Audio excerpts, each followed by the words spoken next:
How's it going? It's going. I've been working hard as hell. Yeah. Yes. Remember, I told you was wrong before, so I had to find out to make it right. And so I have been like nonstop killing myself. Like last night, I was up at 1 o'clock in the morning, woke up at 5 something. I want to go to fucking take a day off, man. No kidding. I took no days off and stuff. But like I told you, unlike other people that just like making shit up, when I now figure I was wrong, I need to figure out what the fuck is right. Yeah. Yeah. I told you I sure. can't help it. It's like a compulsion. Yeah. I'm like, fuck, how can I be wrong? I need to figure this out. So I'm reading like fucking tons of articles and things and languages and DNA, and I'm tracing, what the dogs are doing, what copper is doing, and knives and words, and reading all kinds of deities and thinking about just tons of shit. Anyways, but it's been really also good. I mean, besides being exhausted, I figured out a fuck ton. Good. Because I've been working super hard. Anyways, so that we're going to talk about Tian. And to me, as an anarchist, it matters because Tian is associated with the mandate of heaven. Means, in other words, the divine right of kings. Right. But it actually doesn't start there. Okay. It doesn't get to China until 5,000 years ago. So, and when it gets there, they get, stuff like mace heads. Also, it's not just like one thing. They get a kind of a dagger, because daggers start at 8,000 at least in a ritual way, where it's totally, you can tell, you see it, it's ritual. Right. And they're all daggers. And the word for like knife in Sumerian is dagger, because it was a ritual item. And then you see a lot of them in the steppe, like even like they made stone figures and they put like has a little dagger, a couple mace heads and a dagger. Okay. Whatever. Anyways, but the point is, but that's all related to power. Because religion, power, like hierarchy, because I think I talked about it before. If you go look up the word hierarchy, like on Wikipedia, the origin, like how they got to that word, it meant a high priest doing ritual rites. Okay. Yeah, I think we have talked about that before. Right? Yeah. So it's literally a religious thing, and it always has been. So when people try to say like somehow, just go to make a point, because some anarchists think I don't work enough in the culture, which I do a lot of culture stuff too. Right. But they think like the religion stuff doesn't matter, not realizing that's why we have hierarchy. Right. And religion and culture are like inseparable too, right? Right. And so the reason because religion foundationalizes culture and makes it tradition. Right. Because without that, you just will something Damien likes to do and something Corey likes to do. That dies with us, Maybe a few people might like it or not. I don't know. But you get my point. But when you like, no, Corey has to wear this hat and do it this way, and then have these bells on and this type of shirt and this type of design on the shirt. Right. And it's like Catholic school or something. Everyone gets a uniform. Yeah. And so people now glorify uniforms, not realizing that was hierarchy forcing us to not be different. Right. Yeah. Pushing conformity based on this. Fuck you, the hell yes. Yeah. And eventually, it pushes when it starts, I also realized too, like people had it wrong. The first goddess is not an earth goddess. I also was wrong about that too. I was wrong about a lot of stuff, but you know what? That happens when you're open to also change and realize, like I told you, it didn't even take me 10 seconds. As soon as I realized I was wrong, I'm wrong. Right. Yeah. I don't have no, like, I see some people have like some kind of mental baggage or something that I believe for 6 years. Who gives a fuck? I could believe for 100 years. If you show me it's wrong, I'm fucking done. I don't need 15 fucking demonstrations. You can show me I'm wrong. I'm like, fuck, I'm wrong. Okay, so I'm wrong. So now what do I do? Yeah. I'm just saying, I always told you before, it's a productive thing to admit you're wrong. Yeah. Because see, then you don't have that ego that fears being seen as wrong, allowing you to stay wrong. Right. Yeah. Yeah. You know, like people, they hang on, to the wrongness, like it's, their life depends on it. Right. Yeah. Yeah. That's something you've talked about a lot, is like how you actually value finding out that you're wrong. So. Oh yeah. Yes, exactly. In fact, like I said, I always make the comment that truth is best championed in the sunlight of challenge. That's also why I laugh at people that say, "Oh, these archaeologists should be nicer to me." No, they don't have to do that. Yeah. And first off, they're actually not addressing you usually. They're addressing the idea is bad. Yeah, that's right.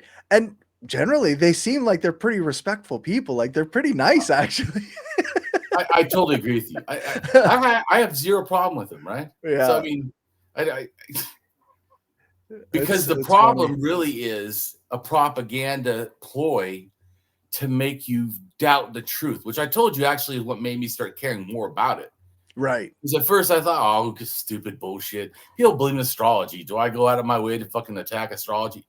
No. But you get what I'm saying? Because I don't see it as being very harmful. The more harmful something is, the more I realize I need to address it. Yeah. Yeah. So and when they're going out and like they're not just spreading nonsense, they're also attacking people who spread truth, and they're undermining the scientific method. And there's so many things they're doing that are like combined with the misbeliefs they have. Oh yeah. That it's Well, that's the other thing too, is a lot of it's racism and stuff. Right. And that's also like people, and I think it's hard for some people compared to me as an anarchist. I have no homeland. I feel like the whole earth is. So when I float over ideas, I don't get like hung up on a certain area. Right. Because I live there, or someone I like lived there, or ideas that I like live. You get fucking like water, man. It just dissipates everywhere. I don't believe in my nation's or my ethnicity's supremacy in any way. So well, you've been with me long enough to know that is an absolute fact. Yeah. I absolutely do not believe in classism. Yeah. I find it to be absolutely toxic and worthless. Yeah. So I mean, I don't even, I'm just saying. So some people, when they study, well, why are the gods in the Middle East this way? I don't think that way. Right. I just go, what is the facts? And then, because it has no bearing to me. And then, why would they do that? Yeah. And so let's go to the thing I sent you, because it's long. There's a bunch of pictures. There's writing, but it's almost mostly about kings and stuff. But I want to get the pictures so you understand why the other stuff matters. Okay. That's pretty good. That's a long one. But it's a lot of pictures too, though. So go ahead and read what it says. Okay, so it says, today we're talking about the Asian deity Tian, associated with the mandate of heaven, the divine right of kings. In ancient Mesopotamia, ancient Egypt, ancient Israel, ancient Iran, ancient India, ancient Siberia, ancient Mongolia, ancient China, and ancient Europe, they had a concept of the divine right of kings, or the mandate of heaven, giving kings the divine right to rule. We also will address how belief in Tan came into being and where it came from mythologically and hierarchy elite he supposedly supports. So we will try to fully explain the god Tan and his hierarchical origins. They started around 12,000 years ago in Turkey, but we're not extreme. That happened more around 7,000 to 5,000 years ago. 7,000 to 6,000 is the rise of the first priest kings, or pre-empire kings. Then just kings with a mandate from heaven, or the divine right of kings, to rule 6,000 years ago to early Europe. All hierarchy and elites are an aspect of related cultural transferred ideas that originated in the Middle East, according to Damien. Right. And that's because I've done all this research now, and I understand it. So it was very fucking hard, but anyway. So the first one, just to get you oriented, the first picture was going to go do the pictures. The first picture is just showing how we left. All of us left Africa, and then how the ideas ended up back in Turkey as paganism. You notice it wasn't exactly a one-way process. Right. It's not just a straight line up there. It's not animism to paganism. No, I thought fuck about it would happen. Yeah. To me, it's not until paganism, about 12,000 years ago, that we get deities. There's spirits and other stuff going on, but it's not. And also, reincarnation was a bigger deal pre-paganism. Okay. And paganism is more about starting to get rid of, and as it kept going, like getting younger, it kept getting less reincarnation. Okay. So it ends up you just have an afterlife. People don't even think about reincarnation, or just you go to heaven. That's it. Whatever it means. But the first thing, that wasn't really the case. And also at first, two animals could go to heaven or whatever. Everything went there, and ancestors and deities. Because even like in the Asian, some of the religion stuff, gods can actually get harmed, and there's even several religions where gods can die and then be born again. Egypt and even the Jesus myth. Right. So. Raising and dying gods are not a new thing. Yeah. So anyways, so everything else doesn't. So you see where it says animism 100,000 years ago in Africa. Yep. And then it's 50,000 years ago, totemism in Europe, Western Europe somewhere. Okay. Yep. France or Germany. What'd you say? Just saying. Yeah, I see that there. Right. And then shamanism 30,000 years ago is in Western Siberia, right on the border of Russia. Yeah. And then paganism 12,000 years ago, after all that stuff mixed together. Because when I have TS, that's where two of them came together. Totemism and shamanism met in Austria, Czechoslovakia area. And then it goes to Russia, and then it goes to Siberia, Lake Baikal, and that's why it's ST.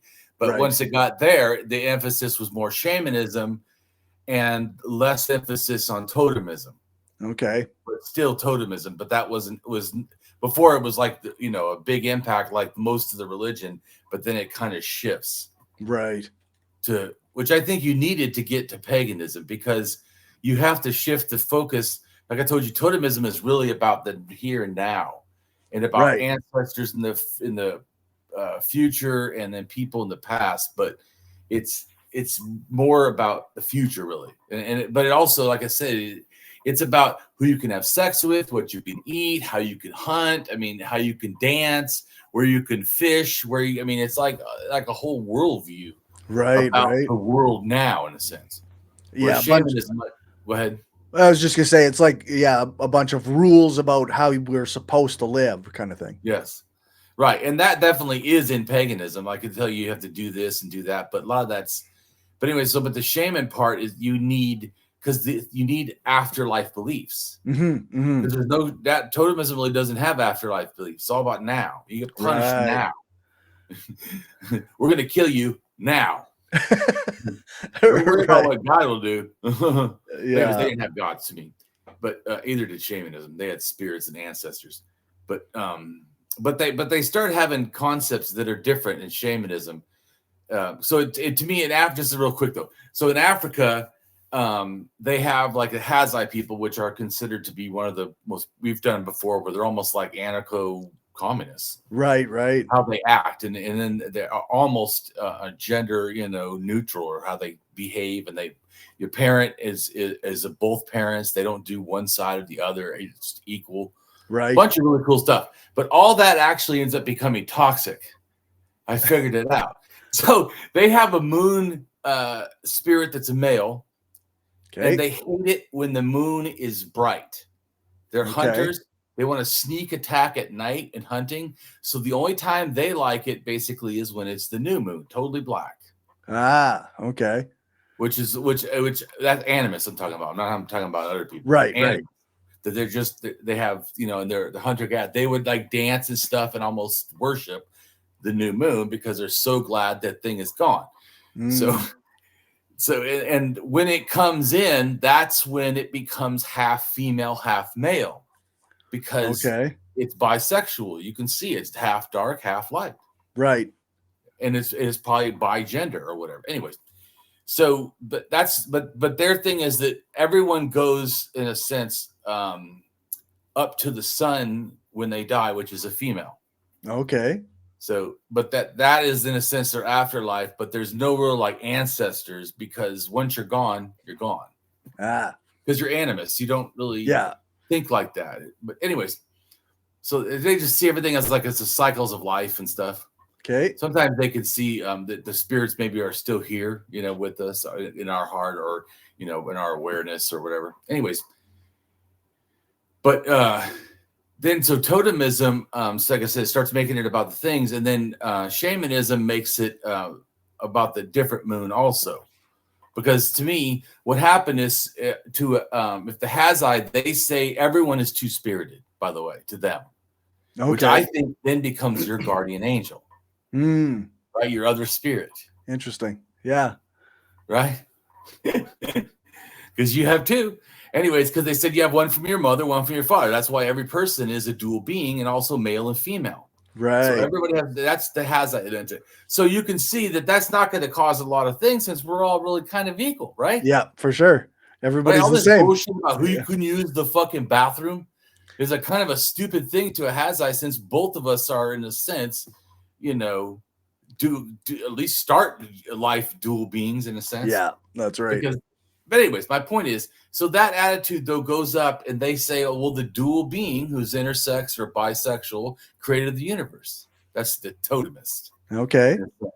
But then they switch it, I think, to the divine parents, because they start having penises and vaginas. They split the thing. So I think they're starting to see it as different, where back in Africa, that they don't focus on it like that. You know what I'm saying? The emphasis is more like we're all kind of equal. It's not like they have something for male and something for female, but it's so mild, it's almost nothing compared to like the totemists, where you are a woman, Right. That kind of mentality is. They've got that rigid line kind of thing. More rigid line, yeah. So then, but shamanism doesn't, because shamanism doesn't really care. And also shamanism, because it believes you can be spirit possessed. Right. I could be possessed by a male spirit, a female spirit. You see what I'm saying? Yeah. Yep. So I could, in a sense, or being too spirited is they see as witchcraft and magical and wonderful. And right. So, it's a plus, not a negative, in a sense. Where because totemism cares about who's your father or who's your mother, they're either maternal or paternal. Usually they're a lot more paternal, but they can be maternal as well. Clans. But shamanism, that's who gives a shit? That doesn't even, like I said, I'm just making a comment so you understand, like, what are these things doing that are different? They're still kind of similar. Right. They still believe in spirits and stuff, but they're not approaching it the same way. Shamanism starts killing children 34,000 years ago to send them to the afterlife. Because they're the best communicators, because they just left the ancestors. Right. That's how they just practically just got here. Okay. So I'm just saying you understand like why they're doing stuff. So let's go to the next picture. To see now you have this is all about the Milky Way, and it just shows how it's old, right? Right. Like you see 175,000 in Africa, 74 in Africa, 78 in Africa. There was a child burial. Okay. And then which all these could be sacrifices as well. I don't know, but I do know for sure that the shamans do it.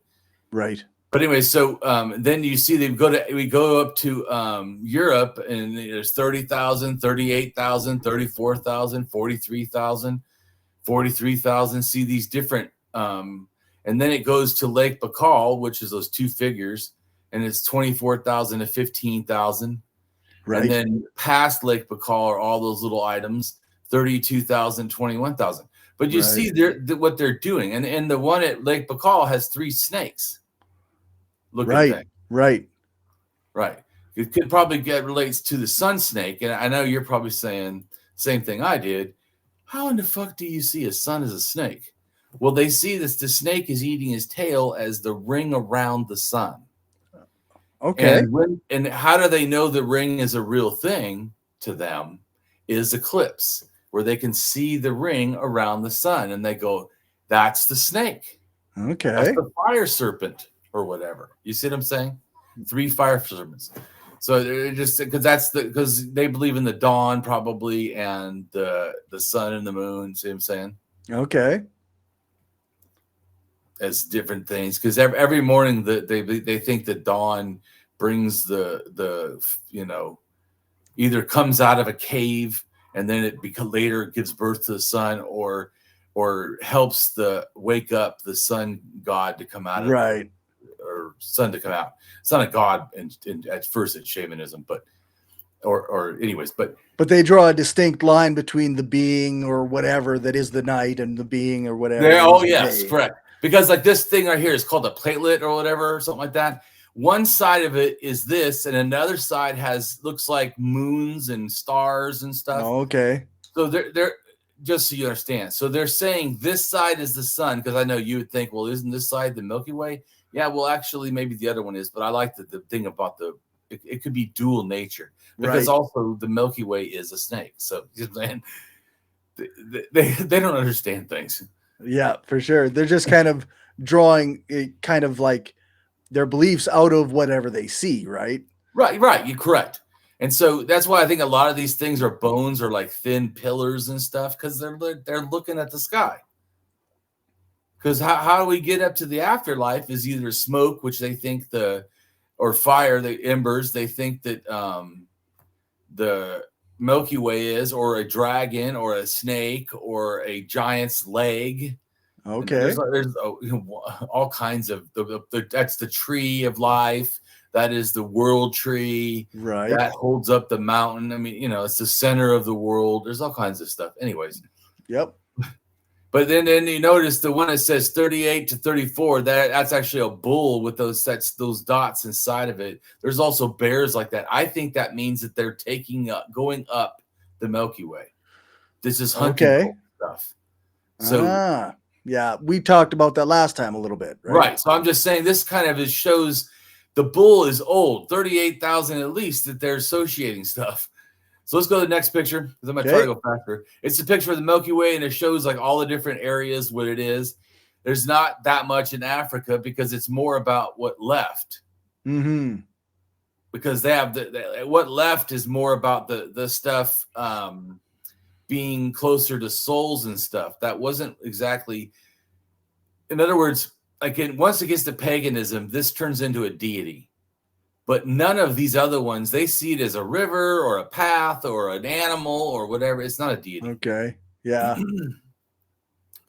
Anyways, the next picture, it shows you what I was trying to explain too. Again, it shows you like animism, totemism, paganism, shamanism, how they all have similar kind of beliefs of the moon and sun, but not all the same, if you notice. Right. They're not identical, but they are. They have similarities. Different ones for different reasons. Yeah. The reason pagan likes the big moon is because the big moon, there's more cow births. So they associate the cow with the big moon. Okay. Anyways, I don't want to go to explain all this stuff because I know we want to get to Tian. So the next pictures, or the next one over from that, it shows I gave like explaining what it is. Like it says animism. It says die and go to the sun, heaven, no life after death. Right. In totemism, it says die and go to the stars, heaven, no life after death. And then it says shamanism, die and go to stars, heaven, life after death, and afterlife or reincarnation. Right. And you notice too, like the little cloud, I made a little cloud and put their spirits on it, and some birds and animals. And you notice they changing because they're getting more people too. By paganism, it's a whole bunch of people. Makes sense. I'm just trying to show that they're, even though you could say they're kind of similar, they are changing. Right. Because paganism says die and go to stars, heaven, life after death, and afterlife or reincarnation. So it's kind of similar to paganism. Anyways, go to the next one. Okay. So this shows hunting cult. And I show where it came from, how it went like the Bacal, and then it goes to the Middle East, which is the last picture, which has the three-legged bird eating the moon, and it's got a Milky Way above it, and then the other one's the cow. So it's showing you these are different things. So maybe you could even say the one that the bird's the front is sun, and the bull is thing. So then that would be a rainbow instead of the Milky Way, because rainbow also is a rainbow bridge to the afterlife. Right. Yeah. So I'm just saying it's because it's the theme that matters. I do think that it probably was in paganism that they changed, but it could have been shamanism too, because it is a dualism. And shamanism cares more about dualism than Right. totemists do. Right, Because their right. dualism is about like the heavens and like, magic and Yeah, that's where that afterlife stuff comes in, right? right. Well, just like they think like so a lot of people think sacred mountain, right? You think the top one peak of a mountain, right? Right. That's wrong. The sacred mountain was the two-peaked mountain. Okay. That is the thing. And that's also why they kill the children. And it's generally one older and one's a little younger, because that one peak is higher, one is smaller. And so Okay. they're literally just copying. Anyways, we'll keep going. Okay. I have stuff for that. I'm just showing you that what they're doing is changing, and I'm trying to back up and show you which cultures they went to. Now, this one here, next one, shows you these are the kids they killed and where and what time. Right, And then right. this shows you the kind of moons, so you can understand the different phases of the moon. And then ones I put them in this, bigger, because these are the ones they liked for different reasons and different cultures. But right. anyways, so the first one's Russia's two boys. One's bigger, one's smaller. The other one is Austria. These are by the first one is a pseudo twin, because even in totemism before them, pseudo ancestors are fine. Like they used to have one ancestor for everyone, because he was a dual being. He was probably intersex or whatever. So they said he stands in for everybody. Okay. But so I'm just making a point. So everything's about two, though. But anyway, so then they split that into two things. It's old, I think. The belief in the divine twins or whatever, or the origin of that, I think is 34,000 years ago, because you can see them. They buried him again at 27, and buried him again at two of them at 25. Right. Two of them again at 25 in Italy, and then 11,000 in Italy, 11,000 in Alaska. They're literally doing the same things. And if you notice, the one in Alaska has these big, long poles. That is exactly like the poles, actually, of the first one. Right, right. Yeah, you can see them. Yeah, literally. They're like mammoth poles. Anyways, just showing you that it's not like I'm making this stuff up. And to me, it's about dualism, divine twin mythology, or pseudo twins, and twin burials. But these are all sacrifices to me. Right. Early practice of human sacrifice. Anyway, so the next picture talks about shamanism, where it is, and then why, what the deities are doing, whatever, or not deities, the Venus figurines are doing. And I think these are related to shamans, and they also relate, because see how they're standing? Sitting deities I think are a different thing, more like the land, where they stand, you're in the air. But anyways, I think those are not deities. These are probably spirits or ancestors, because there's definitely ancestors with shamanism, because they believe in afterlife. Right, right. Right. Okay. So if you notice too, though, there's still, to me, these totem pole figures, a male and female, because I think this is the sun and the moon. Okay. And that is in Russia first. It's easy to understand it. And then that goes to Lake Baikal. And then Lake Baikal, the bottom part of that picture, right? You see how it goes to the idol, and it also went to Göbekli Tepe. Right. Right. So the reason those two things are made are because these people showed up and brought ideas. But anyways, let's go down to the next picture. Okay. And this is where they came from. They came from Lake Baikal, which we've said before. But it has a bunch of unique things that make it seem magical to people who have magical thinking. Let's keep going. Sure. So the next picture is a Sumerian sacred mountain. Okay. Wait a minute. It's got two peaks. Yeah, it does, doesn't it? That's the sun god coming out of it. And he's got a little knife. So see, he's about authority and whatever, sacrifice. So, but I'm just saying, Twin Peak Mountains, right? And then go ahead and read what it says. Shamash, the sun between Mashu's twin peaks, Akkadian 3rd millennium BCE. Right, in 3rd millennium, it's 5,000 years ago. Right.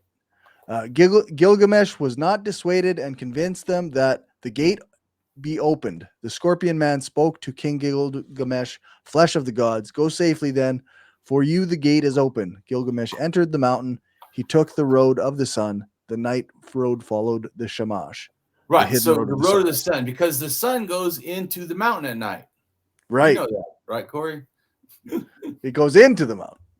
Yeah, right. It goes into the mountain and hides in there. That's what a dawn does too. It hides in her cave, where she becomes the monster or the earth deity. Even though she's a dawn sun deity, she becomes an earth deity because she's hiding in the cave. Anyways, or they call it the pit under the underworld or whatever. Right, right. Anyway, whatever. But I'm just trying to focus on the mountains right now. So there's the Twin Peak Mountains, right? So then I show you some sacred mountains, Corey, and I show you this unique thing about all these sacred mountains. What is the unique thing about this picture? It looks like they all have two peaks. Yeah, and they all have that curve, right? So that's the right. whole point. These are, and every one of these are considered sacred. Okay. Like the one in China is the most sacred. It's actually that road. There's a big road, a monastery in the middle. That's how you get to heaven. Right on. Anyway. But so you can see, though, that all these things, there's Kazakhstan and China, Turkey, Siberia, and also the Lake Baikal rock, which I think is the Mount of Creation, where we're getting these ideas that got turned into turtles. Right. And it has that water dragon or whatever. Yep. On the back side of the rock. You can't see it from this side. But anyway, so go ahead and read what it said. Sacred Two Peak Mountains. Okay, yeah. Sacred Twin Peak Mountains. Tian is one of the oldest Chinese terms for heaven and a key concept in Chinese mythology, philosophy, and cosmology. During the Shang Dynasty in the 17th to 11th century BCE, the Chinese referred to their highest god as Shangdi, or Di, for the etymology of Tian. Schussler links it with the Turkic and Mongolian word Tengri, or sky, heaven, deity, or the Tibeto-Burman words Talan and Talian, both meaning sky or god. He also suggests a likely connection between Tian, Dian, summit, mountaintop, and Dian, summit, top of the head, forehead, which have cognates such as Zamaic Naga, or sky. In Taoism and Confucianism, Tian, the celestial aspect of the cosmos, often translated as heaven, is mentioned in relationship to its complementary aspect of Di, often translated as earth. They are thought to maintain... Right, so that remember, that's the sky father and the earth mother. But they're just explaining it through Chinese philosophy, right, instead of like a pagan would. Makes sense. They are thought to maintain the two poles of the three realms of reality, with the middle realm occupied by humanity and the lower world occupied by demons and ghosts. The damned. Tian was variously thought of as a supreme power reigning over lesser gods and human beings that brought order and calm, or catastrophe and punishment. A deity, destiny, and impersonal force that controls events, a holy world or afterlife containing the other worlds or afterlives, or one or more of these. Right. So, but you hear that it's a deity, even that's a head of deities. Right. Yeah. A supreme power over deity. Yeah. And that's actually what I told you, where I figured out that there was too many supreme deities in Africa for me to be right. Ah. Because I was like, oh my God, it's the whole country. And then I said, oh, I'm wrong. It can't be that if that's all of them, eh? Because I understand like when things happen and where things happen and where DNA is going in. Right. And I realized, uh-oh. Because I thought it happened 7,000 years ago in the Balkans and then came back. Right. But it already had, because it's in Bantu all the way down to Zulu, and Bantu got it like 7,000 years ago. They started to move 6,000 years ago. So, but it got it set. There's no way it was in Central Africa and just came from, Ukraine. Right. nothing was Right. that did well. I guess it could have, but that didn't. But let's put it that way. Right. It didn't happen that way. So That's not what happened with the DNA. So I knew Okay. I must be wrong. And also, the people say theirs is actually 8,000 years old. The deity, the supreme. Deity. Okay. And so I said, well, if we just believe them, it doesn't because I think it's probably 7,000 to 8,000. So if they say it's 8,000, and then the other ones is probably 7,000, maybe it's just two groups of the same people. They keep migrating or whatever. Sure.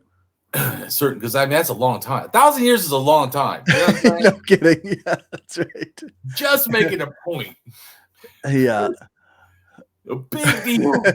Like the whole world for us really happened. Like people look at America's been there so long. No, it has not. Yeah. But either has even Canada or anywhere else. Even places that are old are still young in a sense. Usually less than 1,000 years. No big deal. Yeah, that's right. Usually less. The modern world is far less than that. Right. You get what I'm saying. Right. Yeah, exactly. for sure. And we think that's been going on forever. Yeah, that's right.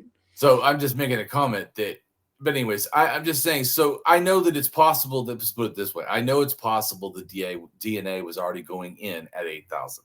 Right. So they say that that's when they got it. And I already know that's very possible. I'm going to just believe them because, Yep. No reason not to, right? I mean, why would I intentionally? No, you're wrong. When they go, that seems about right. I can't deny that. But like I said, if they're right, which I started realizing they were, or probably were, then I was wrong. I was like, yay, okay, good. I'm wrong. Okay. But then anyway, so that's what I've been trying to do now is figure this out, how to be unwrong. Right. Yeah. Oh, that's good. So keep reading.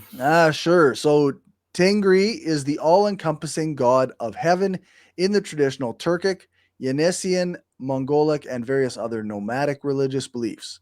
Some qualities associated with Tengri as the judge and source of life and being eternal and supreme, led Europe and Muslim writers to identify Tengri as a deity of Turkic and Mongolic peoples. Worship surrounding Tengri is called Tengrism, which the core of the beliefs surround the Sky Father, or Tengri Etzeg, and the Earth Mother, Umae Ana. Linguist Stefan George has proposed that the Turkic word ultimately originates as a loan word from the Proto-Yanesian high. Right, and what they're really talking about, in a sense, is these mountains. Because remember, the God's coming right out of the mountain to them. Right. Right, like that. And speaking of which, I have another art I should send to you that has a picture of... it has a picture of the mountain, because the Egyptians also have very similar to mountain. And I have art of it. Okay. Of course, where is that? Uh-oh. What do you think so far? It's interesting stuff. I mean, a lot of this is like we kind of discussed it, but I guess in a different way, because we didn't really touch on like this Twin Peaks stuff with the mountains and Right. I didn't realize. Yeah, I don't think we've talked about like how this Chinese god is kind of. Oh, yeah, we haven't really talked about Chinese god at all. So I knew about it, but we were going to get to it. I've known about this for a long time, actually.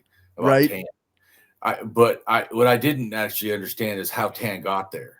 I knew it was from Siberia, but I didn't realize it was Indo-European that gave it to Siberia. And it was Çatalhöyük that gave it to Ukraine so that they could give it to Siberia. Okay. But I had to figure it out. Anyway, so I sent you the picture. Do you see it? Let's see here. Oh, yeah, there it is. See, okay. When they draw the cuneiform, it's 3. Okay. And it's the Father, Son, and the Spirit, because the Spirit is a God. Right. Same with the Son. The Son was a spirit. So it's the mountain and the spirit for the Egyptian. Because they also have, do you see it's a 2 Their thing for mountain is the two mounds, Right. or the mound, two mounds and the sun in the middle. Yeah. And do you see what it says? The sun rises from the what, Corey? The mound of creation. At the beginning of time. Yeah. The circle represents the mound, and the three orange circles are the sun at different stages as it's rising. Anyway, It's interesting. So, and just so you can see, we're talking about the similar stuff. So yeah, but because now we're focusing on different things. Imagine if I try to show you every single thing I know all at one time. Yeah. You know what I'm saying? Shit. This is a lot, I think, just for a video, let alone. Right. Yeah. That's why I realized that I needed to break it up into 20 videos. I'm like, this is too fucking much, man. Yeah, for sure. Anyways, but I know some of the stuff we go over again and again because it still relates. So go ahead and keep reading. Yeah, it's good to repeat certain things because that way a person actually learns them. Right. So the sky king, the king of heaven, it relates to the sun coming out or going into the mountain. Right. So, but anyways, keep reading because not just so you understand the context. Okay, so it says the name Khan Tengri literally means King Heaven in Kyrgyz and Kazakh, or King Sky in Mongolian, and possibly references the sky deity Tengri that exists both in the religion of Tengrism and Central Asian Buddhism. Right, and I would say I think 100%. That's what I'm trying to explain. They literally think that, so in a sense, the God is not the mountain often, but it's coming out of the mountain. So it's a sacred mountain because it relates to the God. Right. And it also is the mound of creation. For that's for the Egyptians. But I think it's all really, as we said before, it's or to me at least, I say that you have to see that really all of this is the same sort of religion. Right. It's pretty hard to different ways. It's pretty hard to like deny the similarities, right? Right. Yeah, you see, and plus, I'm showing you the movements of the actual DNA in people, and then I'm just tracking what they're doing. Right. Which, is actually a lot of years of work. Yeah, no kidding. For sure. So then we've got Mount Tai is known as the Eastern Mountain of the Sacred Mountains of China. It is associated with sunrise, birth, and renewal, and is often regarded the foremost of the five. Mount Tai has been a place of worship for at least 3,000 years and served as one of the most important ceremonial centers of China during large portions of this period. Right, and that mountain, all the mountains you're reading are all double mountains. It's the picture I show. Right. So I'm just explaining, these are all the sacred mountains that you already, looked at. Okay. Beluga Mountain is the highest peak of the Altai Mountains in Russia and the highest of the South Siberian mountain system. It is part of the Golden Mountains of Altai. The Altai Mountains have been identified as being the point of origin of a cultural enigma termed the Sima Turbino phenomenon, which arose during the Bronze Age around the start of the second millennium BCE and led to a rapid and massive migration of peoples from the region to distant parts of Europe and Asia. Right. They basically went from North Korea to Finland. Okay. So just a 6,000 miles, no big deal. Right. But anyways, they're like they said, that's the one I showed you before, like the little tan figures and stuff. And to me, this is what was confusing. See, I now get it. In the Middle East, in Turkey, 7,000 years ago, the ideas of metallurgy goes out to the Balkans, shoots up to Ukraine, shoots all the way over to Siberia in Lake Baikal in the mountains. Okay. Well, shortly after that, then that thing goes all the way to Finland and goes down and invades China, in a sense, and goes over to Americas and starts doing stuff over there.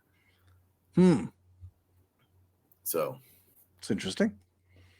Right. And so metallurgy, it was weapons and war, and it was also the gods. Because remember, too, you're bringing your god that says you have a right to do this shit. Yeah. Yeah. I have the divine right of rule, motherfucker. Yeah. I'm going to come and just take your shit, and you're going to be happy about it. Because my God said so. Yeah. Right. Yeah, for sure. He gave me this land, or he gives whatever. Fuck yeah. Yeah. So says our God. Anyway, so I'm just saying is I'm not explaining one thing moving. I'm actually explaining a whole cultural package of ideas moving, where they have gods and they have metallurgy and they have kings and slaves, and it's a whole fucking right. That makes sense, right? Because like we've said many times, like people don't just move with just one thing in their hand. They don't just move with one idea in their brain. Like they've got a culture of beliefs and a variety of things that they do and carry with them, and that goes with them. Right. I think because I think some people act as if everyone was simple. Right. They weren't. And they absolutely were not. Yeah. They weren't. Not even animus, right? They didn't I even explain animus in more detail than normal? Yeah. Right. So I made them seem more like even they have a bunch of culture. I never said they didn't. Yeah. They absolutely have a lot of cultures. Right. A bunch of different beliefs. Right. So when I say animism, I'm talking about animistic religion elements, where it's more like a cosmology that's supernatural. That's the best way to think of it than a religion. But anyways, because they believe it's, mountains and whatever. Anyways, keep reading. Sure. So Mount Baluka is regarded as a sacred site to Buddhists and the Burkhanists. Their myths surrounding this portion of the mountain range lent credence to their claim that it was a location of Shangri-La or Shambhala. The permafrost in this mountains has preserved Scythian burial mounds. These frozen tombs or kurgans hold metal objects, pieces of gold, mummified bodies, tattooed bodies, sacrificed horses, wood or leather objects, clothes, textiles, etc. Right. Culture. Yeah. Oh my God, they took their whole culture with them, Corey. They even took their clothes. Can you believe it? Yeah, that's right. Right. Isn't that how some people like when they go, well, just because those people went there and just because everything changed, it was like what they were when they came from, that doesn't mean they did it. Like, are you fucking high? Right. Yeah, exactly. Of course it means that everything they took with them. Anything. What? Yeah. Hold on. Just 1 second. Doesn't that seem bigoted? Yeah, right? It does. I mean, not intentionally, probably, but like saying they have to be simpletons or that everything has to be invented whole cloth. Oh, is that how things happen now? We invent things like out of the air. Nobody builds ideas based on previous ideas ever. So. Right. If Damien wouldn't be able to figure out all this stuff if other people hadn't done shit tons of hard work. Yeah. Thank you to all the scientists and for DNA and the anthropologists and the ethnographers. For sure. And the archaeologists and the geologists. I mean, there's a lot of in animal husbandry because I've learned a shit ton from that stuff too. Right. And languages. I appreciate all the people done fuck tons of here. I mean, I've had to try to understand it all, but someone else had to do it all. Yeah. Anyways, I'm just going back to the stupid thing that when people think I do it all, motherfucker, you can't do it all. You never have. All human knowledge is a compilation of human knowledge. Like it's a collective effort. Like none of this stuff came from just one source. Yeah. No. So let's keep going. Okay, so now we're on to Shaman Rock, Olcon Island, Lake Baikal. The rock is considered one of the 9 holy sites of Asia. On the western side of a surface of the back of the rock, there is a natural brown rock formation resembling a dragon. Mount Ararat is a snow-capped and dormant compound volcano in easternmost Turkey. By the way, just before you start, so you understand, remember, I know you probably forgot. We talked about it before, but I'm sure you forgot. Mount Ararat is where the Jews probably get Yahweh from. or maybe that's where El came from. Right. But I think it's more Yahweh really than El, because I think El might be Semitic from the sky and the Earth Mother thing, where the other one's is a volcano god, and that's a new type of thing. Anyways, because a real volcano goes off, Mount Ararat went off like almost 4,000 something years ago. 4,000 years ago is when those people went down into Canaan or Jordan, Syria, Lebanon, and Israel, Palestine, the whole area, maybe even the Sinai, the whole area, or to some extent, right? Because I mean, they were more probably in the north of Israel and all in Lebanon, and maybe even up higher. But anyways, my point is that they come down at a certain time. So I know that the people that had actual part of their culture, people die in a volcano eruption. Some people did die. They can found the place where the couple little towns got burned or whatever, like Pompeii. Right. So they found those towns, and so they know that this culture that became, people say, Jews or Hebrew or whatever, that DNA was over there in Turkey near Mount Ararat, like below Mount Ararat. Remember, that would even make it more understandable why they would say supposedly, or at least a similar name to Mount Ararat. Well, yeah, if they live right there. Yeah. Makes sense, right? And their DNA is from that north far east corner or area of Turkey, like if you almost weren't in Turkey no more, you're trying to go out of Turkey, right? That's how not in Turkey they are. They're like, you have to blow up the map to see it.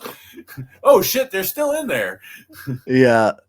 Anyway, my point is, I'm just saying, because people don't realize Mount Ararat is pretty much, I think, in Azerbaijan or whatever. Right. Or whatever. It's only a little port. It's because it doesn't care about borders. Like fucking borders are not. It's real. A mountain. Well, and we know anyways, as anarchists, borders are fucking fantasies that people create. And they're toxic and harmful. I'd say they're like, oh, we should protect the border. We should remove the border, and we should help people. Yep. Exactly. I know it's a crazy idea, and I don't mean help billionaires. We shouldn't even be billionaires. Yeah, that's right. I'm fine with not even having millionaires. How about that? Fucking let's be real extreme.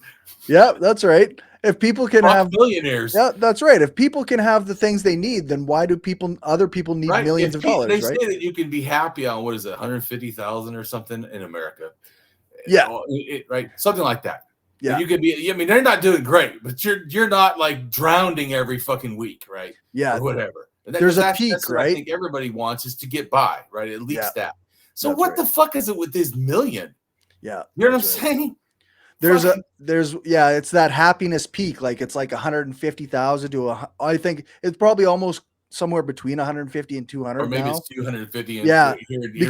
Because inflation keeps going up, so your money's worth less. Yeah, so I should probably not say numbers, but you get what I'm trying. But there is an actual peak where, like, at this level, you're not any happier once you go higher.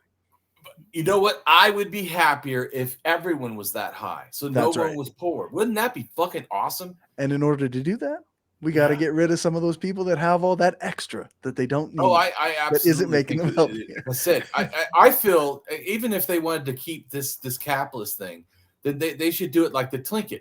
You can get as much wealth as you want, and then when the potlatch happens, you are to give all your wealth away to everybody. Yeah, that's fucking what they should do. Yeah, well, because some people are like, it's not my fault for getting wealthy. And I always think, okay, but it is your fault for staying wealthy. Yeah. The fact that you keep hoarding it is probably not great. Right? Fuck. No, come on now. Don't give me this fucking horse shit. Yeah. It's not my fault I got wealthy. Oh, do you give it all away? Do you give shit tons of it away? I mean, not like for tax write-offs. I mean, just give it away because you have an honest heart. Fuck no. Okay, so when you Yeah. do that, but even like someone said, "Oh well, Bill Gates is going to do it." I go, "Yeah, he says he'll do it when he dies." What kind of a fucking scumbag says that shit? Does he Well, have when I kids? die, then I'll go ahead and because I won't need the. You see, he doesn't need 10 billion now. Right. Yeah, that's So right. what do He you doesn't need fucking it need now. when I die? You should give it right now. The fact you don't give it right now, you're just a piece of fucking shit and Yeah. lying to yourself. Yeah, that's right. It's like Jeff Bezos with his $58 million wedding. Like, that's enough for like people to like hundreds of thousands of people could eat with that money. Like, Yeah, it's an anarchist. It makes me fucking angry and pissed off and ill and disgusted, horrified. Yeah, it's pretty gross. But that's what also I think relates to all this because Tian is pro horrification. Right. They're pro the 1%. They're pro the billionaires. That's Tian. Yeah. That's why I said it anyways. To be people to understand, especially after a certain point, 7,000 gods, a lot of them, not all every deity, but a lot of them literally are against you because they're like especially to me as someone who's an anarchist is pretty hard because they are literally pro hierarchy. Right. So even if I somehow out there really like, oh, I fucking hate them. Yeah. Guess what? Nazis exist. Racists exist. I hate them. So just because a God exists would not be a big okay. I fucking still hate them. Yeah, Because anything doesn't help. Anything doesn't help. Anyone who doesn't help. You have a fucking done a moral injustice. I don't give a fuck if think you're a god or no, not a god. Right. Yeah. Like you should be doing what you can. And if you're a god, like what you can do should be a lot, right? Right. I mean, I'm just making a comment. To me, it's simple. People try to make excuses, but it really is just simple. Yeah. And I was saying to you too, the same reason I don't worship or think really highly of, pyramids, because I know they're just Donald Trump's, tower. Right. Yeah. In my mind, it's like, yeah, because that wasn't for everybody. So I told you that kind of stuff bothers me. I hate hierarchy. I hate that when someone takes advantage and hurts the poor, steps on the poor so they can just get a little bit higher. You're like, what the fuck? Yeah. Anyways, we'll go back to the thing. I'm just making, Yeah. Yeah, I hear you. Fuck hierarchy. Yeah, for sure. Mount Ararat is a snow-capped and dormant compound volcano in easternmost Turkey. It consists of two major volcanic cones, Greater Ararat and Little Ararat. Greater Ararat is the highest peak in Turkey and the Armenian highlands with an elevation of 5,137 meters or 16,854 feet. Little Ararat's elevation is 3,896 meters or 12,782 feet. In Europe, the mountain has been called by the name Ararat since the Middle Ages, as it began to be identified with mountains of Ararat, described in the Bible as the resting place of Noah's Ark, despite contention that Genesis 8:4 does not refer specifically to a Mount Ararat. Mount Ararat forms a near quadrupoint between Turkey, Iran, Armenia, and Nakhchivan, exclave of Azerbaijan, or the Right, Nakhchivan. that's what I was telling you before, remember? Yeah. People always think of Turkey as having the Mount Ararat like in the middle of Turkey or something. And it's like 75% over the border. Right. Yeah. It's right where all these countries kind of converge, right? Right, exactly. But you get what I'm trying to say. It also tells me that's very interesting that they all did that. They all put it to the mountain. Right. That's interesting. It's almost like it mattered, right? Yeah. Needed to have that little portion to access to that. Everyone wanted access to the mountain. Yeah. So but I already know it's a sacred mountain, it's a Twin Peak mountain, not because of Noah's Ark. It was already because we already explained. So it's at least minimum of 5,000 years they've been doing that shit. It's actually more than that, but it's probably 20 something, 30,000, I think they've been carried. Because see, I think once the shamans got to they cared about, they're burying twins, right?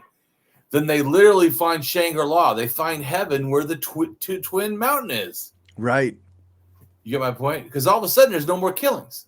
Or not to the same extent. I should say Right. no more killings, but you can see it's a bunch and then it dies off. And there's probably ones they haven't found too, just because, you know, That's it's how not like they know every single place person was buried. Right. Yeah. So. Yeah, for sure. Although the word agri literally translates to pain, the current name is considered a derivative of the mountain's initial Turkish name, Agir-Dag, which translates as heavy mountain. The Kurdish name of the mountain is Siye Agiri, which translates to fiery mountain. Several scholarly etymologies have also been proposed. Anatoly Novoseltsev suggested that it derives from Middle Persian masist, meaning the largest. According to Sargis Petrosian, the mass root in massis means mountain, corresponding to Proto-Indo-European. Armin Petrosian suggested a link to the Masu or Mashu mountain mentioned in the Epic of Gilgamesh. Pronounced Mesu in Assyrian. Additionally, the land of Urkuhai, mentioned in Urartarian texts and identified with Ararat, may preserve a native Armenian form of the same name. Urku meaning two in Armenian. Volcanic eruptions of Mount Ararat occurred in 2500 to 2400 BCE, 550 BCE, possibly in 1450 CE, and 1783 CE, and definitely in 1840 CE.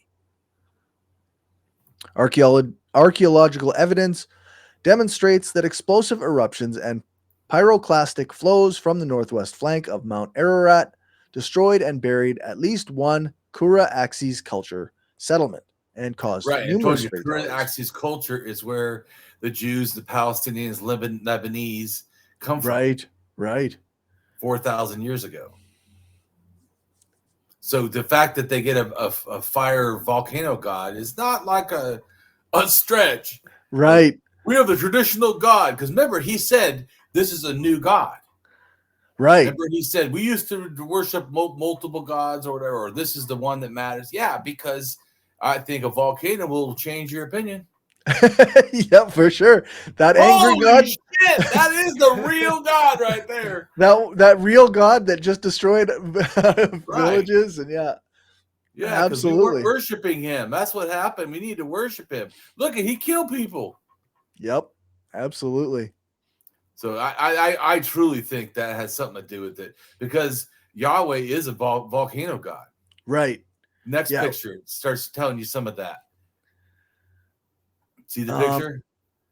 My little beautiful art. Oh, yeah. Yeah, we looked at this. Did we look at this last time? Yes, you've been with me a day or two.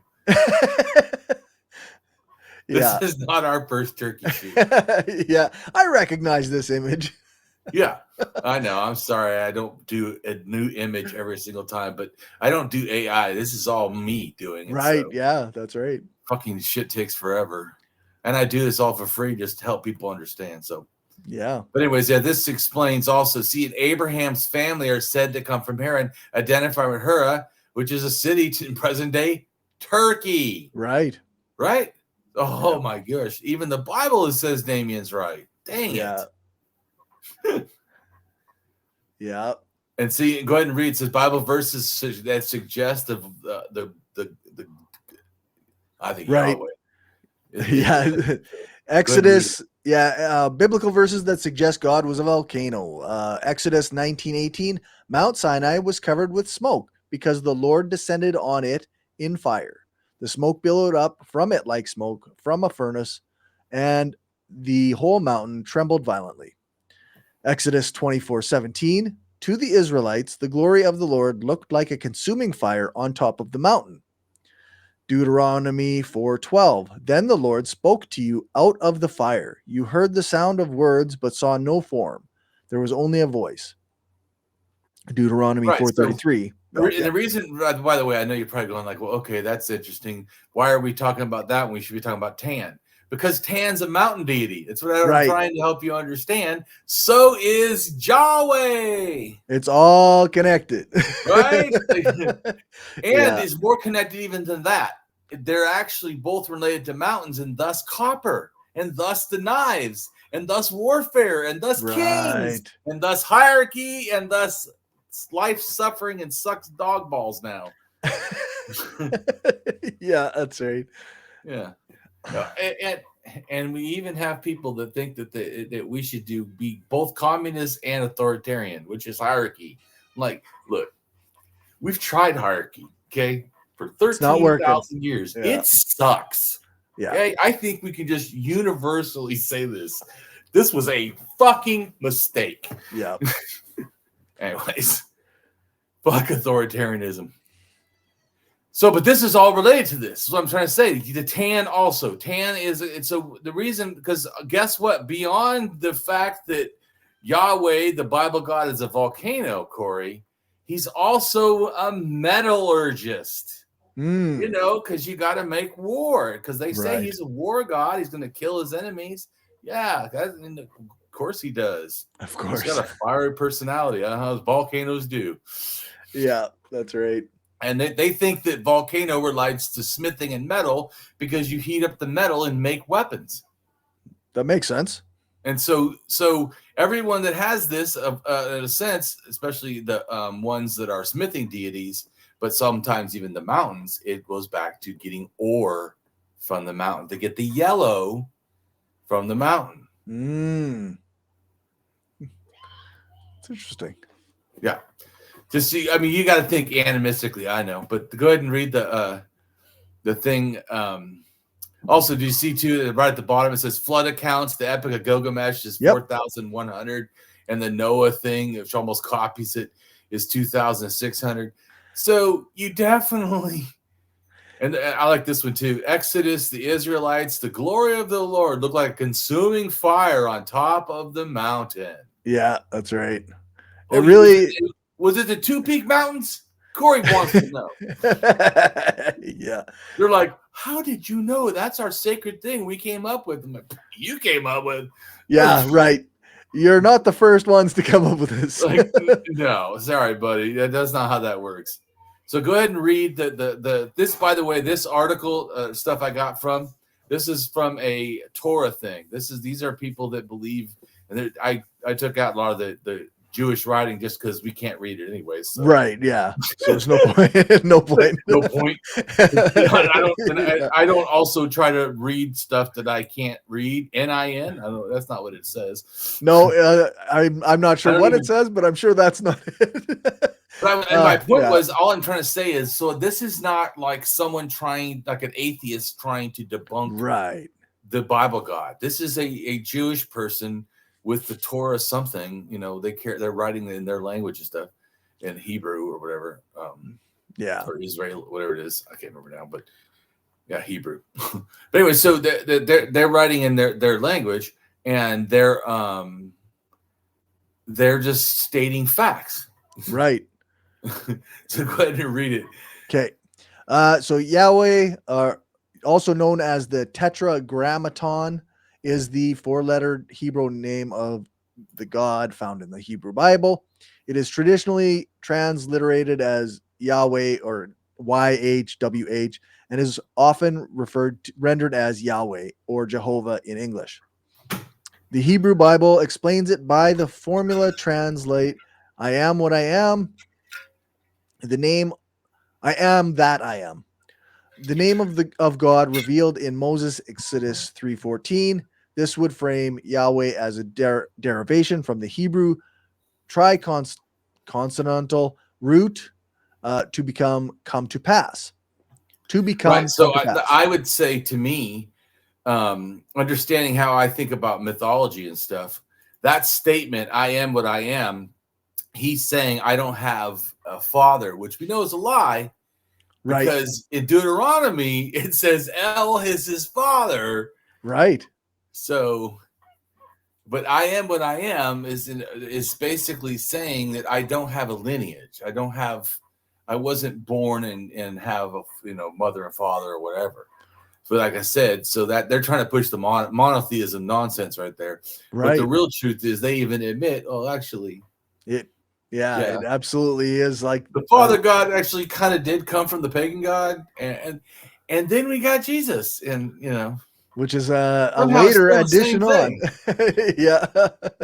Yeah, a later reiteration of a previous concept. Yeah. A lot of the story of Jesus matches up with Baal and Right. and other deities. But anyways, let's go keep going. Okay. So yeah, the triconsonantal root to come to pass with a third person masculine equivalent to English he in the place of the first person, thereby affording translations as he who causes to exist, he who is, etc. Although this would elicit the form YHYH, not YHWH. Right, and like I told you, I think it's just saying I don't have a birth. Right. I am what I am. I am the everything. Anyways, keep reading. Yahweh. He's bragging. He's a superior deity. That's right. He's the supreme deity. Yahweh was an ancient Semitic deity of weather and war in the ancient Levant, the national god of the kingdoms of Judah and Israel, and the head of the pantheon of the polytheistic Israelite religion. Although there is no clear consensus regarding the geographical origins of the deity, scholars generally hold that Yahweh was associated with Seir, Edom, Paran, and Taman, and later with Canaan. The worship of the deity reaches back to at least the early Iron Age and likely to the late Bronze Age, if not somewhat earlier. Like I told you, I think it's like 4,500 years ago. Right. With the volcano. Yeah. In the oldest biblical texts, Yahweh possesses attributes that were typically ascribed to deities of weather and war, fructifying the land of Israel and leading a heavenly army against the enemies of the Israelites. The early Israelites engaged in polytheistic practices that were common across ancient Semitic religion, because the Israelite religion was a derivative of the Canaanite religion and included a variety of deities from it, including El, Asherah, and Baal. Initially a lesser deity among the Canaanite pantheon, Yahweh in later centuries became conflated with El. Yahweh took on El's place as head of the pantheon of the Israelite religion. El's consort, Asherah, and El-linked epithets such as El Sadeh came to be applied to Yahweh alone. Characteristics of other deities such as Asherah and Baal were also selectively absorbed in conceptions of Yahweh. As Israelite, Yahwism eventually developed into Judaism and Samaritanism, and ultimately transitioned from polytheism to monotheism, the existence of other deities was denied outright, and Yahweh was proclaimed the creator deity and the sole deity worthy of worship. During the Second Temple period, Jews began to substitute other Hebrew words, primarily Adonai or my lords, in place of the name Yahweh.